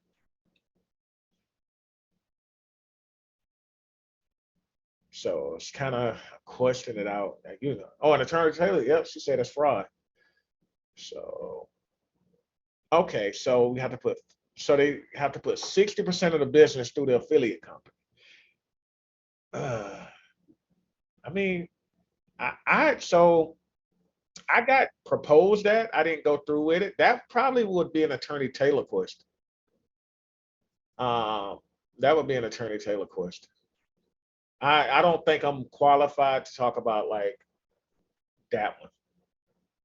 I know what I'm good at, and I'll speak on what I'm good at all day, but if I'm not, okay, the vet minority woman would have to be active in the business, not just on paper. So you will be active in the business, right? And it will be, okay. So they will be active in the business. So you're already, okay, so you're already consulting, you're already a construction consultant. So I still can't answer that. So that would be, I would say get with an attorney. Man, I mean, next time Attorney Taylor teach, that might be a real good question to bring up. I don't know if that's situational where she'll tell you, you might have to just reach out to her directly or something.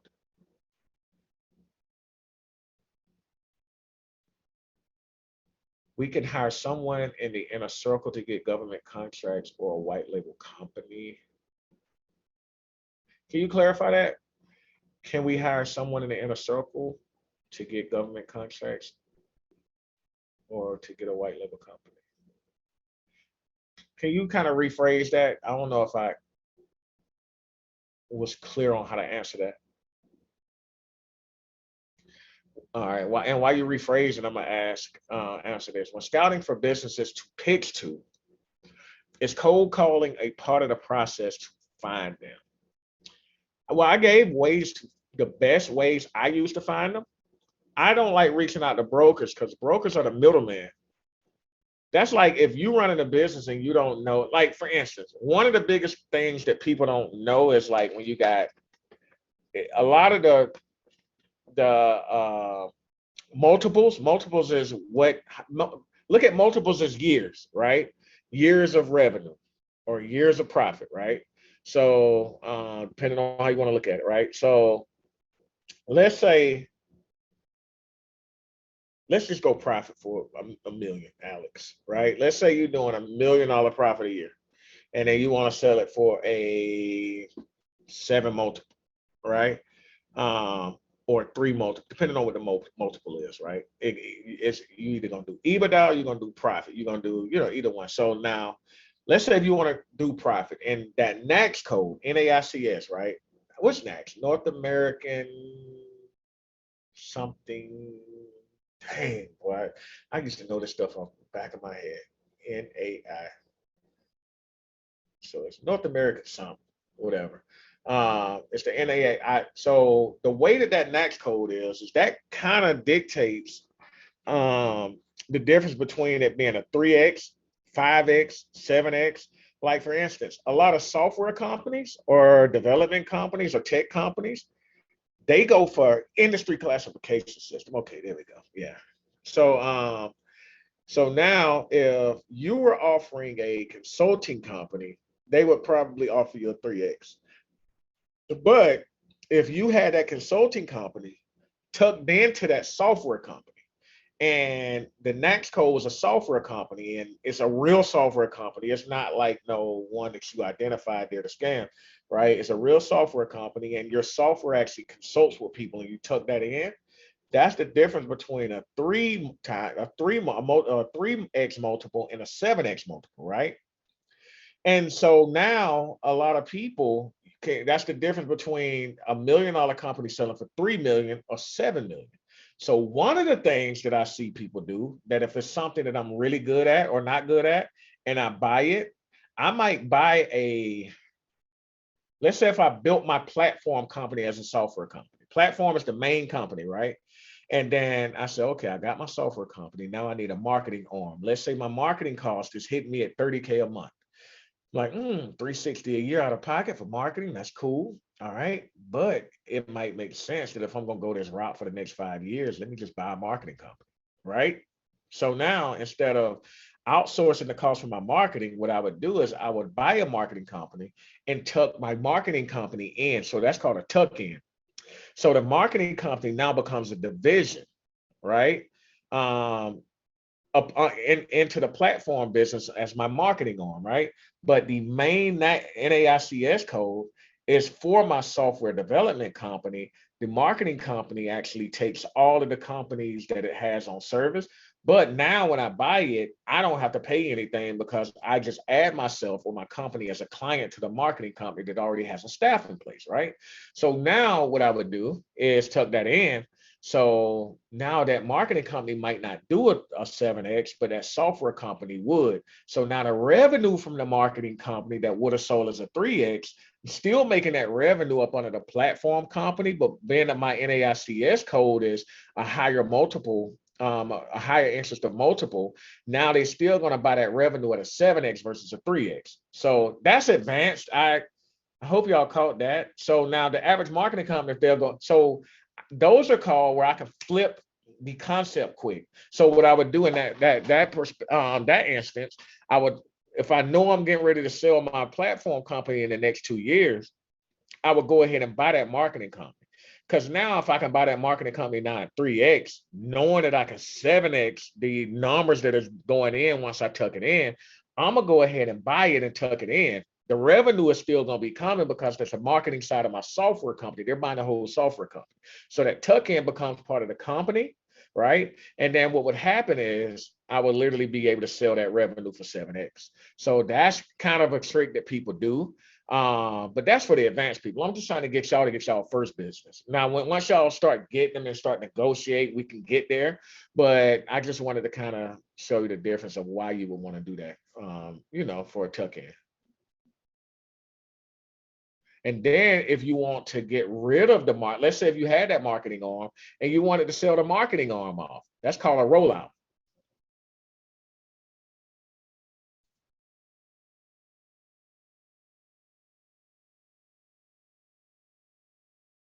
Oh, so that's a good question. If we don't know how to talk to someone to buy a company, is there anyone that can help us out? Um, we could try to do classes in here. Because I can help you, but I'm gonna want some equity. I am not even gonna. If I negotiate your deal with you, I mean, what I would do though is I would charge you to negotiate that deal, and it's a reason why. It ain't got nothing to do with the money. It's to make sure because you'll get tired of duds and you'll get tired of paying me to do it, and that you having to pay me is your accountability to make sure that it's a good lead that you research. So by the time you want to get them on the phone, if you did a really good due diligence, right? I'm gonna charge you to do the call, and I want equity if we close the deal. So if I just say I want equity, of course you'd be like, yeah, but then you'll have me on the phone with a bunch of like wasted conversations. So yeah, I mean, if y'all get to that point where you want to buy a business, I'll charge you to help you close the deal. And then we might even can take it to Attorney Taylor as long as it's not a conflict of interest to, help with the M&A side of closing that deal out, making sure that the paperwork right.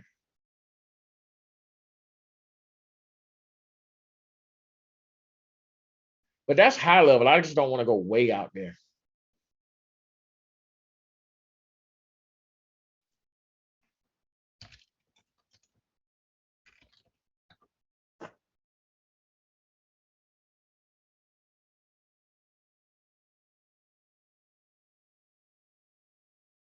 So yeah, like a roll up. What you say? Somebody's had a question one more time. Oh, they asked that in the chat. A roll. So a roll up is like sometimes it's still kind of like a roll up strategy would be like a merger, like it's people coming together, right? Small businesses coming together, rolling it up and to one, right? So that's kind of like if you bring, hey, how can I explain this? How can I explain this? I can't explain this. So a roll up would be, let's say a Verizon, and of course they wouldn't because they both just huge. Let's say Verizon get together and say, hey Sprint, let's roll both of ours up and then buy AT&T. And or a lot of times people roll up when they're about to go public. So if I'm missing some things, what I would do is I don't know no real-time examples right now. Sirius XM, there we go. So XM radio and Sirius radio. Remember, so now that's why you got Kurt. I knew Attorney Taylor was on it. So you got Sirius and you had XM, right? They were both radios. They was both dominating the market. So they rolled up together and now you got Sirius XM. That's the best example I can give. Yep, T-Mobile, Sprint, Metro, Piece. Now, one of them I think was a full acquisition. So T-Mobile and Sprint and Metro PCS wouldn't really necessarily be a roll up. I think that'd be an acquisition. And the reason why is because see, you got Sirius XM because Sirius had their own brand, XM had their own brand too. Yeah, because T-Mobile purchased Sprint.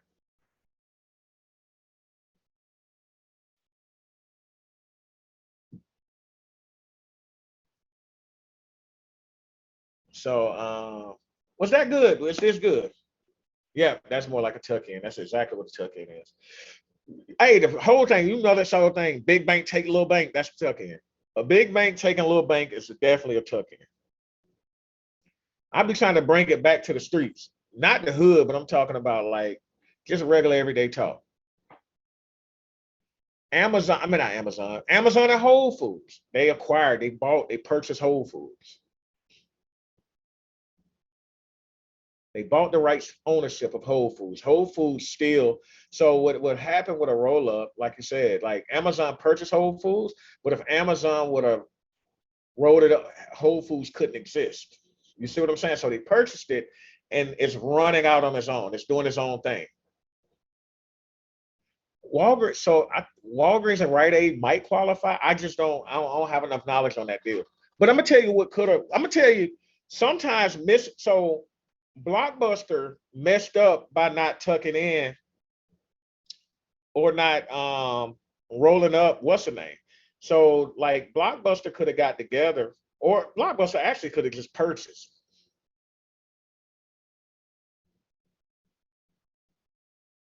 Yep, because if Blockbuster would have purchased Netflix, it would have been, a conglomerate. But one of the things, let me tell you, like, and I always give this example, Toys R Us is out of business now because Toys R Us didn't buy Dave and Buster's. Toys R Us didn't buy GameStop. Toys R Us didn't buy Andretti's. Toys R Us didn't buy the construction company. So the reason why, if Toys R Us would have bought Andretti's, they would have had a go-kart center around Toys R Us. So that now when you ride the go-karts, you can go in Toys R Us and buy the go-karts. Toys R Us would have had a game thing to where now you got membership, discounts, all of that. Toys R Us could have bought Dave and Buster's. You go right there into Dave and Buster's, you play on the games and you do all of that. The games are actually furnished by Toys R Us. Toys R Us could have bought the construction company. Toys R Us should have bought the HOA. Now the HOA that they would have bought, the construction company they would have bought, the Andretti's go-kart and the track that they would have bought, you would have bought the go-kart, you would have actually had the construction company to get the contract paid for by the HOA to put a go-kart track out there. Now you got the construction, you got a bunch of stuff. And there's so many things, but Toys R Us didn't do that. And now look where they at. They had I don't know, it was like a really high valuation at the point, but they didn't purchase when they should have purchased. Because if you don't, then so sometimes acquiring businesses as a business is the only way you can actually stay in business. When you're in business and you at the top, it's only a matter of time before people start climbing up towards you.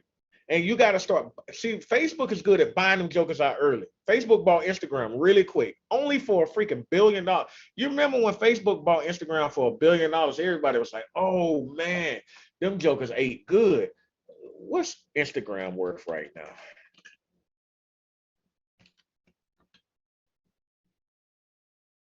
The brand value of Instagram is now $33.4 billion. Lord, that's crazy. That's crazy. And it was a $1 billion purchase. Hold on.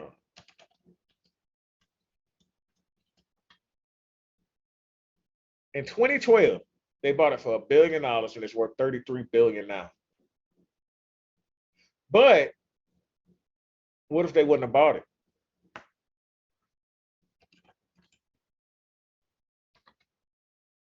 Because now what it did is Facebook, when they bought it for $1 billion, their valuation or their worth went up $6 billion within that week. So they purchased it for $1 billion.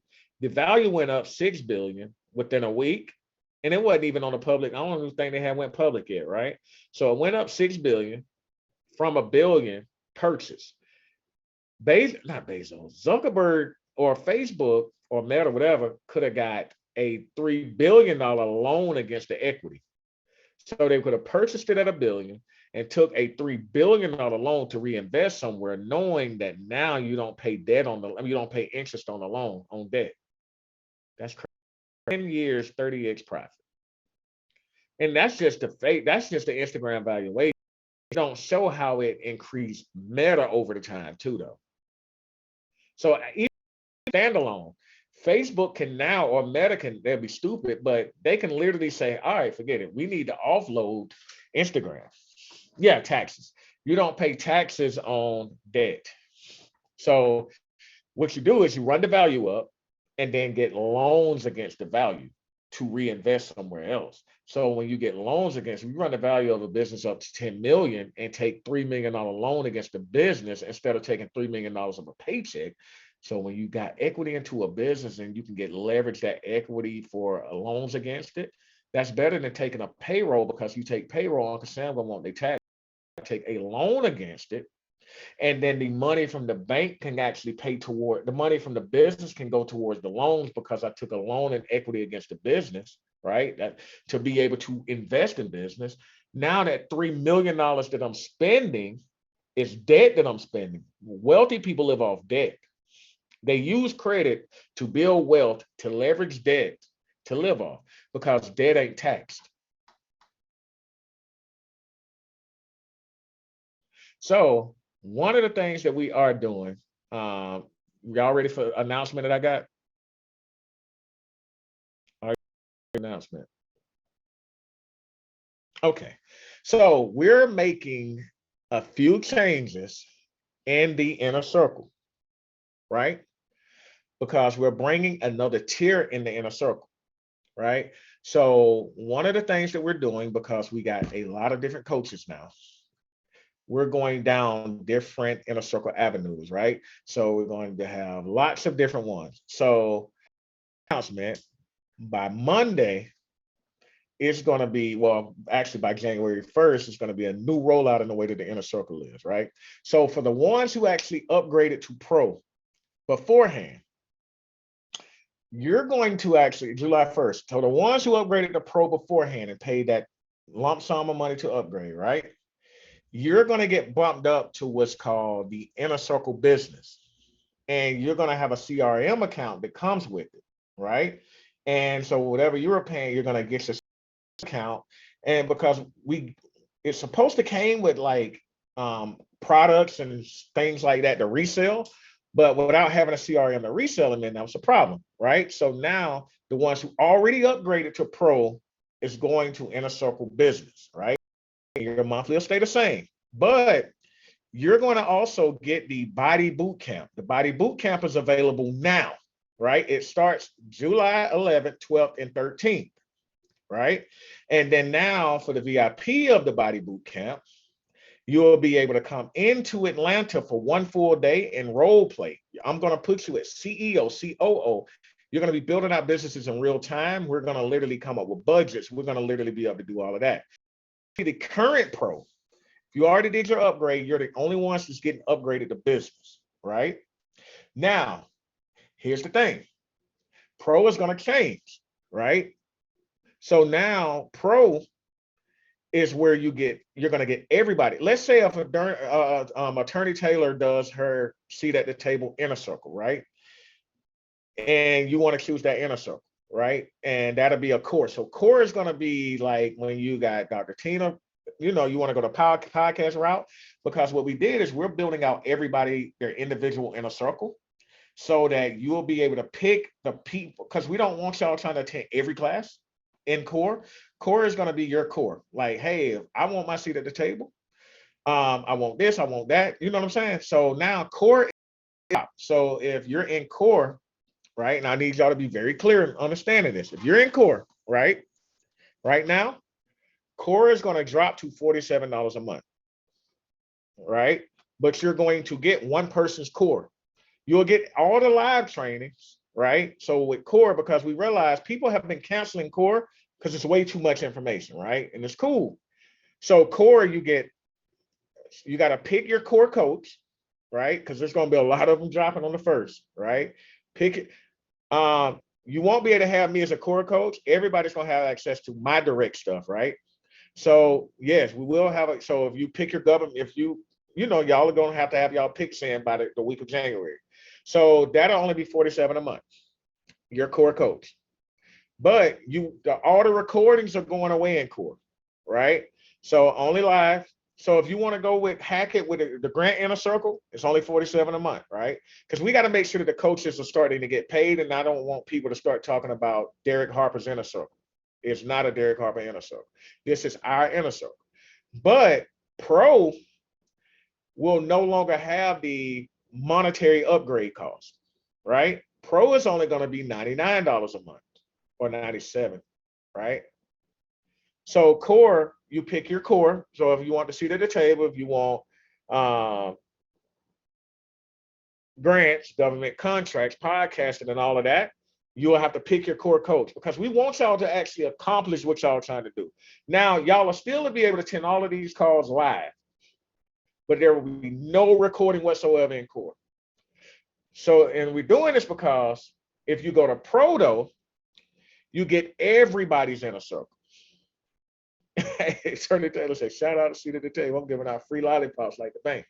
But Pro, the benefit of Pro now is it'll be $97 a month, no paid upgrade fee or any of that. But you will get all the inner circles, everybody's inner circles, right? And all the recordings. That's crazy, right? You won't miss another recording. You'll get everybody's, because everybody gonna have a separate dashboard built out with all their trio trainers in there, right? So 97 will get you pro. Now pro, so if you grandfathered in at that pro core rate, you'll stay at that grandfather rate, right? But if you want to upgrade to pro, you still gotta pay that upgrade, right? Now pro won't, the new pro, they won't get the body boot camp, automation boot camp, and all of that other stuff. But the ones who upgraded to already pay that pro upgrade, y'all gonna get that. Y'all will get everything that y'all supposed to get, right? And business, the inner circle business is for people who are literally trying to get their business off, so that when we're giving y'all stuff to resell, the courses, the white label stuff, the programs and all of that y'all can actually go and launch, it'll be built out with templates to build your courses in. All you got to do is literally follow the video that says, put your intro video here, put the video about the course you're going to offer here, break down the such and such here. And there's literally going to be a layout for y'all. And we're going to be going through on the business side, building your courses out, right? So the business comes with an actual CRM account that you can start generating leads with, marketing with, and all of that. And that's only $197 a month, right? So now y'all will actually get the CRM account to where y'all ain't got to go and pay for Go High Level separate and all of that. But you'll be able to get that for $197 a month, and it comes with Pro, right? And so anybody who already upgraded to Pro is automatically grandfathered in. When you, if you already upgraded to Pro beforehand, you already you're gonna get grandfathered into business. So whatever you paying monthly won't go up to $197 if you've already did that one-time upgrade to Pro beforehand, right? This is what I was trying to tell y'all, because we realized all the stuff was there. So remember, I was telling y'all that we was on a 3-hour call yesterday. We had to come up with all this, right? Because we want y'all making money, right? So what's she say? Let's do one more opportunity to upgrade the Pro. No, that won't be fair, because I was going to offer them the body boot camp. Body boot camp is a 3-day boot camp for, because the ones who upgraded the Pro already get it. So the body boot camp is 3 days where we're gonna go over 2.5 hours a day of literally bodying your whole business. I'm talking, because when you're going to try to buy a business, if you know how to body it and know, because we're going to be showing you what org charts each level of business should look like, from C level, D level, V level, C level, V level, D level, and upper management and all that, to plug and play. So you will literally have organization charts and all that built out, and know how to identify and body up. Knowing how to body a business is knowing how to buy a business and add the body concept in it to grow it, right? And I was literally about to offer that, and that was supposed to be $1997. And then if you want to do the VIP where you fly in for the day after that, it was going to be $34.97. So you're trying to talk about one more upgrade. Come on, somebody asked, I tried it. July 11th, 12th, and 13th is the virtual, and the 29th is when you fly in. Forget it. You want me to do it? So if I give y'all one last chance to, well, I guess they'll be upgrading the business then, because I know if I was paying $19 a month with a chance to upgrade the business and I'm locked in at my monthly grandfather rate, I'd probably upgrade. Because then they're going to get the body boot camp, your credit boot camp, and Chanel's automation boot camp added in there. Those are $19.97 a piece. That's like $6K. All right, I ain't even got no link. Who wants? So if I give y'all a one-time upgrade and y'all can get all that, it's gonna be the last time I can do it though. Who would want it? If we don't get nobody who want it now that's ready to go, then I'm gonna just drop my body boot camp tomorrow and then let people enroll in that. So I don't see nobody who want it,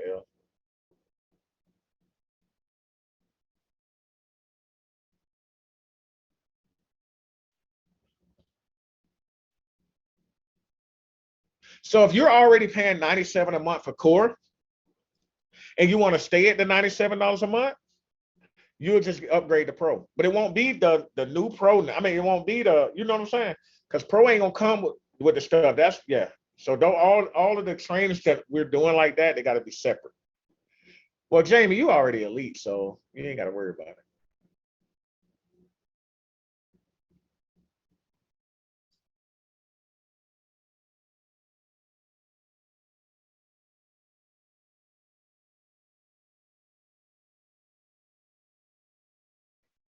Yeah, if you're already in pro, if you already did that one time upgrade in pro, you're already going to business and you're getting everything that's already in there.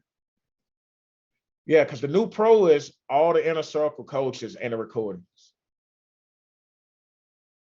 So you'll have everybody's inner circle and all the recordings. So you won't have to worry about the recordings going away. All the recordings are being there at 90, at 90 days. So, and when we do it, the upgrade, how much is the upgrade? I didn't even know that. How much is the upgrade? Y'all want a 3 payment plan?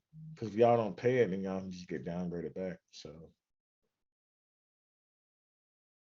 So yeah, if you're already paying 97 and want to stay in pro, go to pro. But if you want to downgrade your 47, say, hey coach, 97 a little rough. I can go to 47. You just got to pick your coach, and then your price will change from 97 to 47.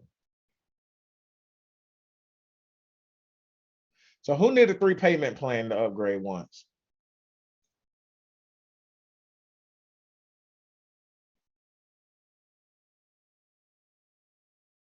All right, so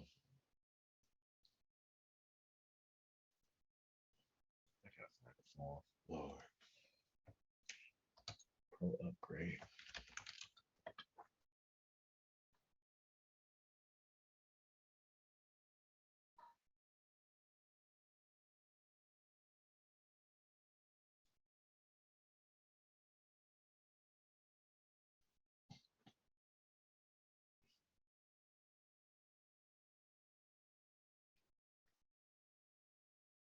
Because it's yeah, Wise be tripping. Yeah, because if they did Wise, I guess they just needed a 640, and then Wise will break it down to like 9 payments, but they be tripping though.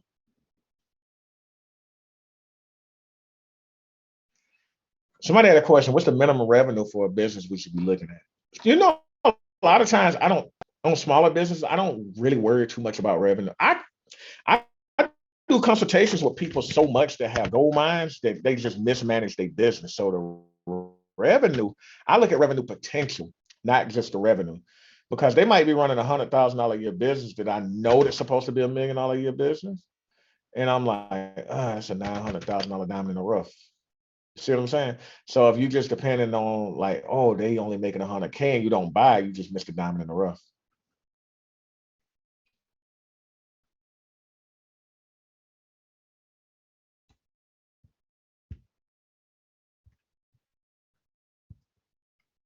Yeah, so the body boot camp is July 11th through the 13th. That's Tuesday, Wednesday, and Thursday.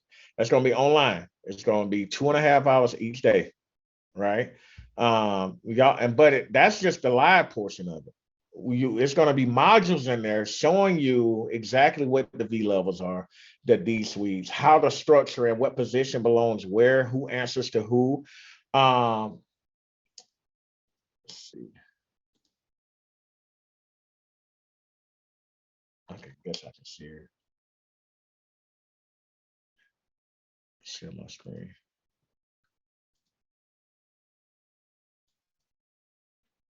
Yeah, so it's like that's the body introduction to body, tools, the body of business, all of that software, things that you can do, what about the software, how to sign up for it, what hardware to get, business structure models, the suite levels, org chart examples, the build side, product development, how to identify the service to offer, create a list of every product, how to list every step, get the sales, and then once you do it, how to organize it, all of that, right? Then the document, the delegate, it's going to break it down. But those are the module side of it. The 3 days is going to be interactive where you're going to literally go down the road because nobody thinks about, okay, I'm the COO today. What's my role?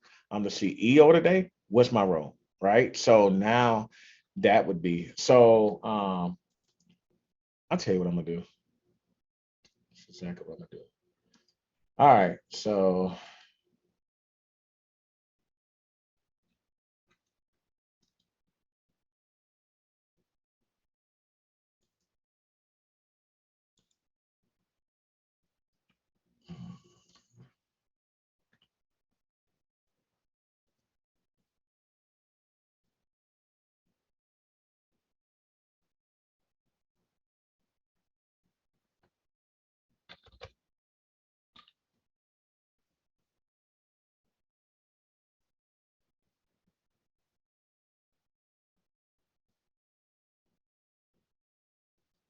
I'm gonna just do a 4-payment.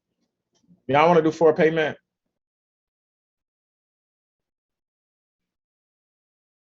So what tier does Credit Buddy come with? That should be an elite or for the people who got Credit Buddy.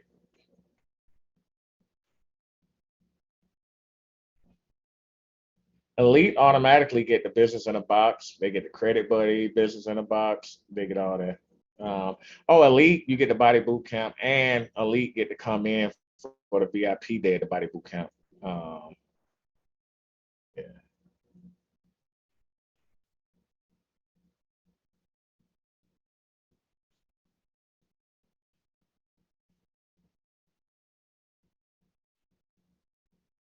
Well, elite is higher. So elite is one-on-one. That's where we come in one-on-one and coach you. We actually, so like business is going to be the level right before elite where you can build out your course and you'll have templates to go in there and build yourself. Elite is where you're going to have a coach guiding you through stuff. Me and L, I'm literally laying down a structured one-on-one blueprint with you. And then L is going to come and bring it to life and then make sure you got actually with accountability. And then you're going to learn, going to have, business templates and system stuff built out and kind of ready for you to start knocking out stuff. Yeah. That's what Chanel handles the back end tech side. All right. So yeah, here's the link for the 4-pay upgrade. And what the thing about it is those who upgraded to pro, if you do upgrade to elite within 3 months, whatever you pay for the upgrade to pro gets credited towards that.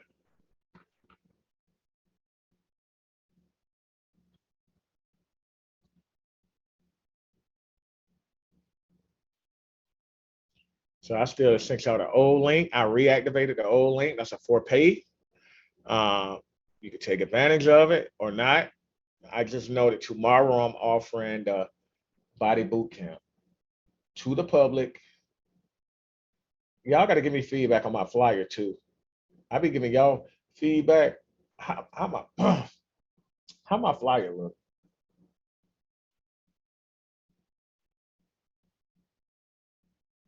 I think it's too crowded. I'm gonna clean it up. I gotta change the colors on it. I tried though.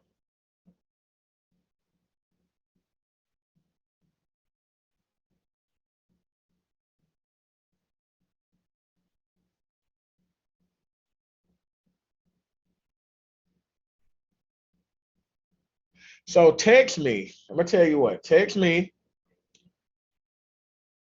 Oh, I gotta stop the recording. The recording has stopped. It's definitely only good for tonight. Let's see. Share my screen. I need feedback on my flyer though.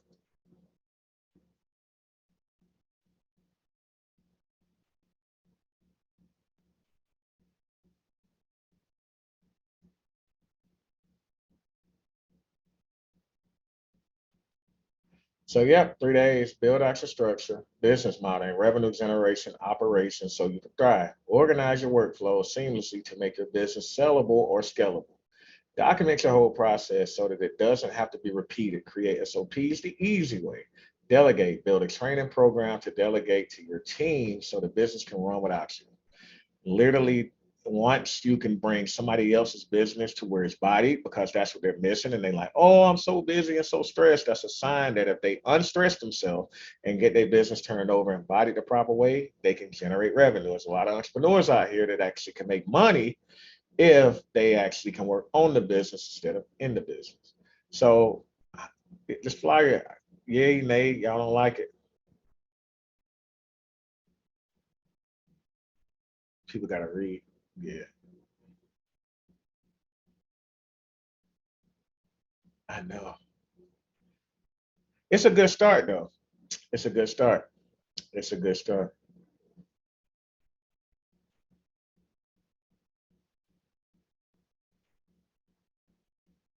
People definitely not gonna read the whole thing because now people can go from this flyer. If I can send them somewhere, boom, they can get a quick video that's gonna explain it. They're like, dang, what that say again? But they're gonna look at it and they'll ask me, well, what does it cover? Right. So so that was the flyer that I was about to launch. I didn't like it, so it didn't go out today. I like the new one. I like the one that I'm gonna launch or put out. But yeah, this the one I actually did this. It sucks. It didn't suck when I was doing it. It was all right. But I'd be doing too much on my flyers. That's why you got to do what you do best and delegate the rest.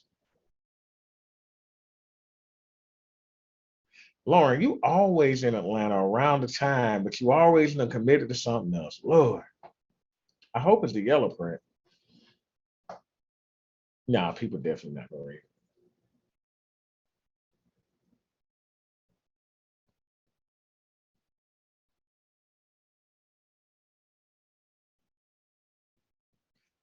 No, I wasn't gonna post this. I built this to get the link, the payment link set up so that the team can know what to put on there. Yeah, so if you want the 4 payment plan on the last upgrade to Pro, because like y'all probably think we playing, I promise you, in the next 24 hours, it's literally so midnight tomorrow night. Yes, so the in-person part will be recorded, but it's gonna go in the portal. You'll get portal access way earlier than the in person because there's some prerequisite stuff you need to knock out. There's videos of like what all of the stuff is. You say June 24th. No, June 23rd at 11:59 is literally the last time. So text us 4pay. Text me 4pay to 404 999 3828. 404 999 3828. And then the in person is July 29th. That's Saturday all day. So if you want to lead, I need to physically see you on social media. Message me about Elite. A lot of people apply for Elite and a lot of people get told no. I want to make sure that you are ready for Elite. So Elite ain't one of them things where it's like, oh, I'm gonna get more. Elite is one of them things where it's like, I'm ready to go to the next level and need a coach who's gonna bring the best out of me. So I just need to kind of build that relationship with you through Facebook or something to where I can personally call you real quick. Because it's not even about that, ain't nothing we want to automate because all money ain't good money if I know or don't think that a person even need a lead, right? A lot of y'all then already hit me up about a lead, and I'm like, you don't really need it right now. Some people do, but I'm just saying, like, yeah. So text 4pay or 4 or something like that to 404 999 3828. And also, we got some bonus stuff going on. Like we got some crazy stuff at that body boot camp because I'm also going to do like, oh, I guess I can't tell the secret. Never mind. I can't tell the bonus. Somebody definitely gonna go give it to a dancing bear. They definitely gonna go give it to a dancing bear.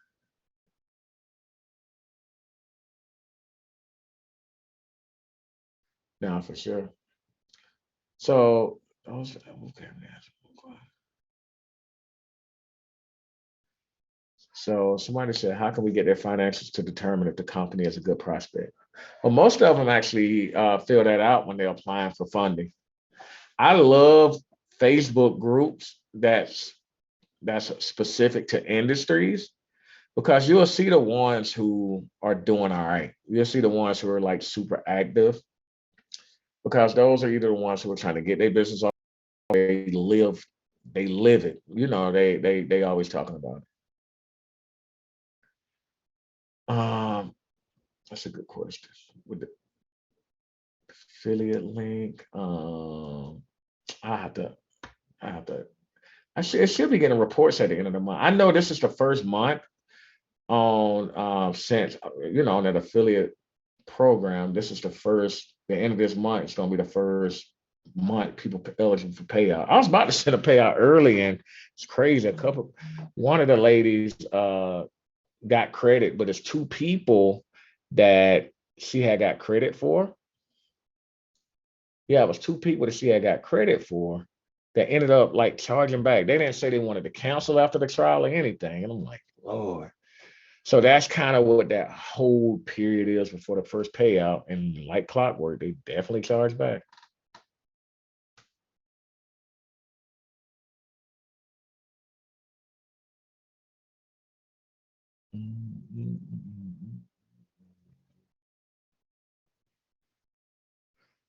Man, I think that's all the questions. Well, look, I sure appreciate y'all.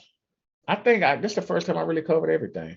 Recap at June 24th, 12 a.m. Core, 47 a month. The trial goes away, right? Uh, so we will have a trial period, but if they do the dollar trial for core, then it'll be $1 trial for 7 days and 97 a month for core. Or they can just pick their coach and go 47 to their core, right? And then upgrade to 97 a month to get everybody's core. And the reason why it's beneficial to do it that way, because now the coaches, they'll be able to go and launch their own thing, right? And the team will just handle the back end. They show up like they've been doing, so it's kind of like they won't have to go and build a whole separate. Definitely, listen. Credit skills and M&A is like golden. And the reason why credit skills is golden, like people understand that, like while we in the acquisition phase or trying to buy into a company, you not you still got to make the monthly payments to the bank, right? So it's just good for the people who don't have the money saved, but they're using the bank to invest their money. So it's like, okay, I got some interest fees and I'm making payments back monthly. I look at it as if you had a chance to buy a business or buy into a business, but don't have the money now. So don't look at it as like I'm paying the bank back. Look at it as like, okay, if you got like a 4-year term on that loan with the bank at 50K or something, right? I just look at it as, okay, if you don't have the 50, I'm giving you 4 years to pay the 50K, even though you could take equity now. Y'all get the point?